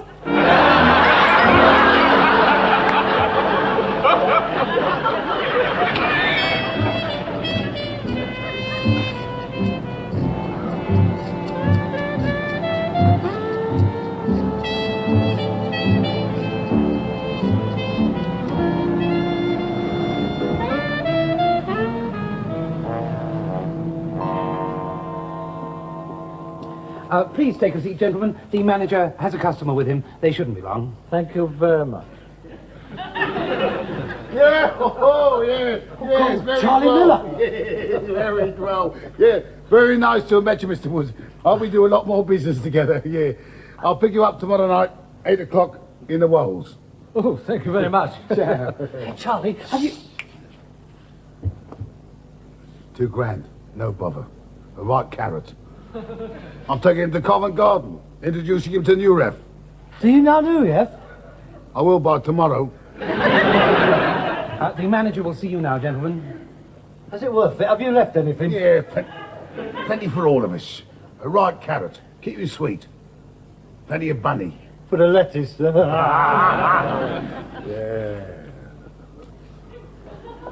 Oh, good morning, gentlemen. Come in. Please sit down. What can I do for you? We want about it. My partner and I are considering transferring our account here. Oh, are you? Oh, that is good news. Just for a trial period, you understand? We are going through an agonizing reappraisal of our finances, and if we find that the service here is satisfactory, we may decide to keep our account here. Oh, splendid. And where's your account at the moment? The post office. In a numbered account, of course. I see. You have never had a bank account? Oh, no. We are an old-fashioned firm, and my partner, who is also my father, has never trusted banks ever since the Wall Street crash. Oh, really? But with the extensive modernisation taking place and the expansive mood of the firm at the moment, nay, indeed, of the market generally, I have finally persuaded him to put our business on a more orthodox footing. Very wise. And what is the nature of your business? We're ragging about. I do beg your pardon, Peter. We are in the metal recovery business. Ah, yes, an expanding industry and saving the country millions of valuable dollars on the import of raw materials. Oh, yes, indeed. That is us. Millions. We're expecting the Queen's Award for Industry at any moment. Good. And how much did you wish to open the account with? £11.10. Oh, is that all? In the number one account. It's director's petty cash, you understand. Oh, we will, of course, be opening a deposit account later. I see, yes. Well, now, the first thing to do is to sign this form. Specimen signature's just there, and I shall fill out your first deposit. £11.10, you said. Yes? What name does the business trade under? Steptoe and Son. Limited? Very. What my father means is that we have not yet gone public. Though this is at the back of my mind as a very distinct possibility, when our accountants think that the time is right for us to apply to the stock exchange for a quotation. We will, of course, let you in on the ground floor, at par. I shall send you the pink forms. Thank you very much. Steptoe and Son, £11.10. Right, now, if you'd like to give me the money, I'll deposit this straight away. A 5, a 6, a 7, 8, a 9, a 10, 11, and 10 shillings. Thank you very much. When are you going to ask him for the conkers? Later. First of all, he wants a specimen. Well, he's had that. I've just been. A specimen signature. Now, sign up and behave yourself. We are here to try and impress him, you know. I'm afraid it's only £11.09 and sixpence. Oh, here, hold on. I think of another Sprasi in here. Here you are. Thank you. Yes, that's splendid. Right, well, now there's your checkbook, and here's some bank literature. Oh, thank you. Pay the Crown Commissioners $750. Not yet! Miss Mary, deposit this, will you? Yes, certainly, sir. Thank you. Oh, she's got a big overdraft, hasn't she? Here's a card, isn't he? Yes, well, business is good. That's my second new account today. Congratulations. Oh. Yes, yourselves and the chap who was in here just before you, Mr. Miller, a charming man. Do you know, I happened to mention that I was keen on the ballet and straight away invited me to Covent Garden tomorrow. So he's going to introduce me to Nureyev. Oh, he will. And Margaret Fontana, I shouldn't be surprised. Oh, good. Yes, I place great store on personal contacts with my customers. I mean, you wouldn't believe it, but some people come in here off the street, open a bank account, and straight away they expect to borrow vast sums of money. There, I told you Do they really? Well, it's just not on, is it? Isn't it? No, no. I mean, it's different if you know the client, met him socially, got to know what makes him tick, so to speak. It goes a long way with me. Would you like to have dinner with us one night? Delighted. How about this evening? Oh, right. Where shall we go? Well, there's a very lovely little Indian restaurant just opposite us. No, I don't think so. I'm nothing against them, of course. Some of my best customers are Indians, but I don't like the food, if I may say so, without being prosecuted. Skinner's Arms said you were nice shepherd's pie. No. Wait a minute. I know a place. We've heard so much about it up in the provinces. I've always wanted to go there. Yes? Where?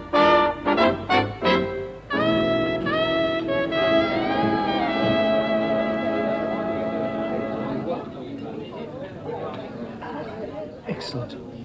Excellent, dear Mr. Steptoe. I hope you didn't mind me bringing my wife. No, not at all. It's a great pleasure to see such a big eater.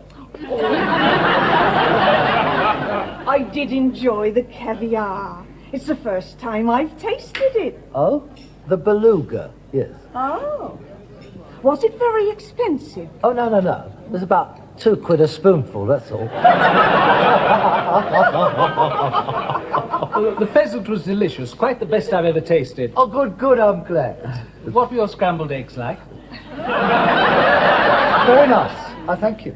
You didn't order anything else, Mr. Steptoe. Is there something wrong? No. I'm dieting. Here's spot the old tummy trouble, you know. It's an ulcer, I think. Oh. The pressure's a big business, you do understand. Well, I must say this is a very splendid place you brought us to. Do you eat here often? Oh, yes, we come here all the time. Oh, it's like a works canteen to us. Oh, look! Isn't that Michael Caine over there? Oh, yes. Hello, Mike. Oh, I don't think he recognized you. Hasn't got his glasses on. Oh, that's Paul Getty, isn't it? Oh. Probably, at these prices. There you are. Everything all right? Yeah, I like this place. I just picked up $50 in the bog. I was standing there at the sink and a bloke came up and asked me to brush him down. I feel like a bleeding penguin in this one. Do sit down, Father. Did you manage to get all the coq au vin off your trousers, Peter? Yeah, some of it got into me fly hole. That'll wash off. I do hope you left the place as we would wish to find it.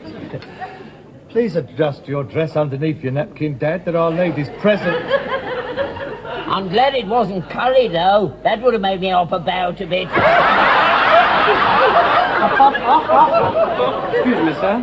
Would you care to order dessert? Oh, yes. Sure.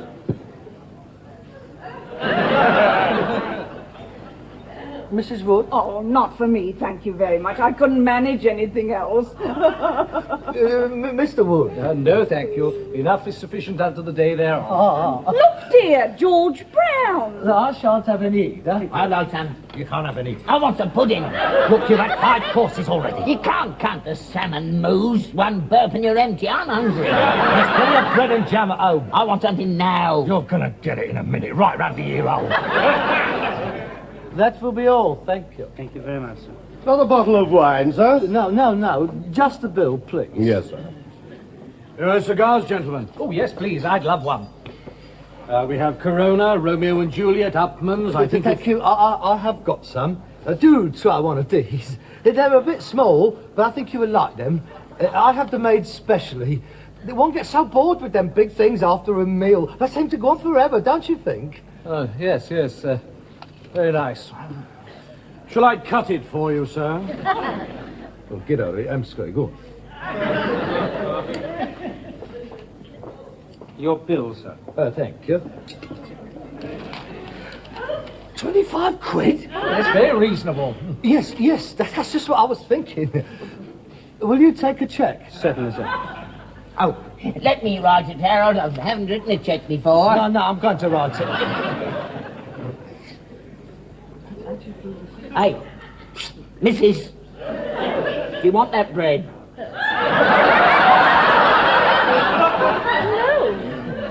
bless you, missus. Hey, you got any butter there?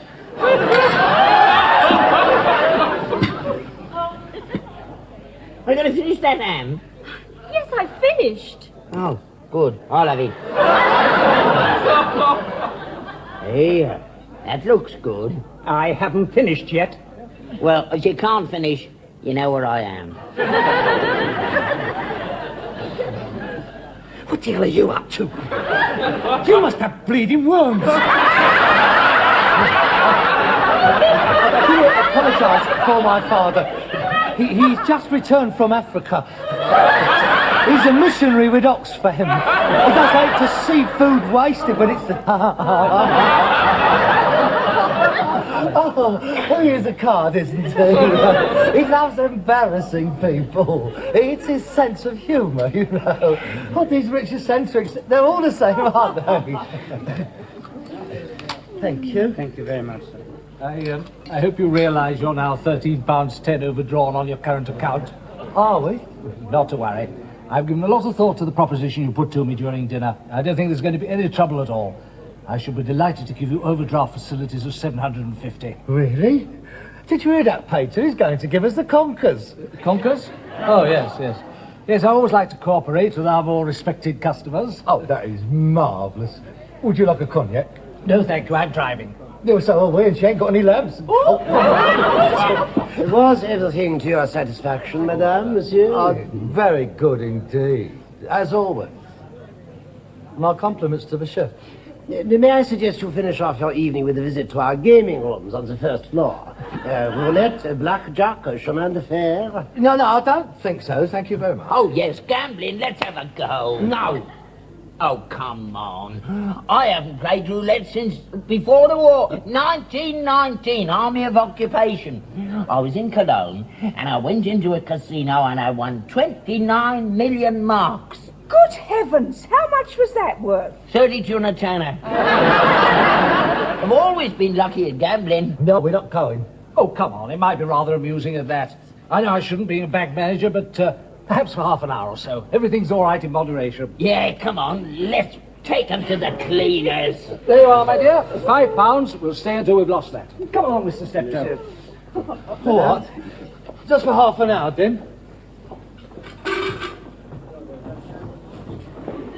St. Diamond, Jim.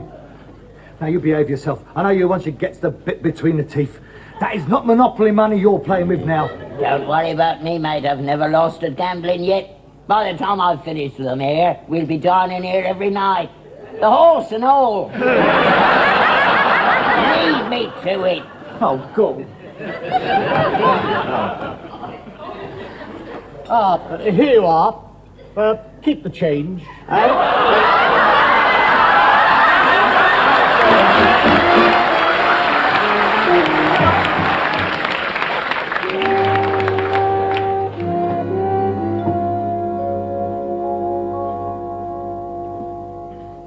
Come in here, you.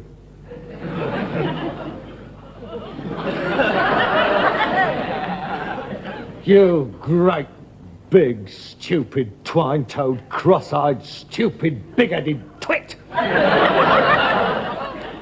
Look, pay the Mayfair Sporting Club £745. Why couldn't you leave when they left, eh? They only blew a fiver. What's he going to say when that slides across his table tomorrow morning? Well, it wasn't my fault. The table was rigged. I thought you said you knew how to play the game. I do. Liar! The one time your number did come up, you shouted out, "House!" £25 for the grub. £3.10 for the hire of the suit. It's going to cost me £770 to pay back £750. Now, where's the sense in that? I've got 30 bob left with to buy the freehold. I'm going to have to borrow £1,518.10 to get back to where we were this morning before the postman arrived. Perhaps if we rode up to the palace and asked her for time to pay. Oh, shut up. It's got nothing to do with her. I wouldn't mind, but I didn't even see the money. I got it from him as we left one table. It was gone by the time we got to the other table. Oh, Harold, what are we going to do? I'm too old to be kicked out of my home. How are we going to get the money? I'm going to go out to Charlie Miller's and get a list of his carrots. And if that doesn't succeed, there's only one thing we can do. What's that? Get the Queen down here and Prince Philip for a game of Monopoly. With us on Old Drum Lane, 1,500 quid. Good night.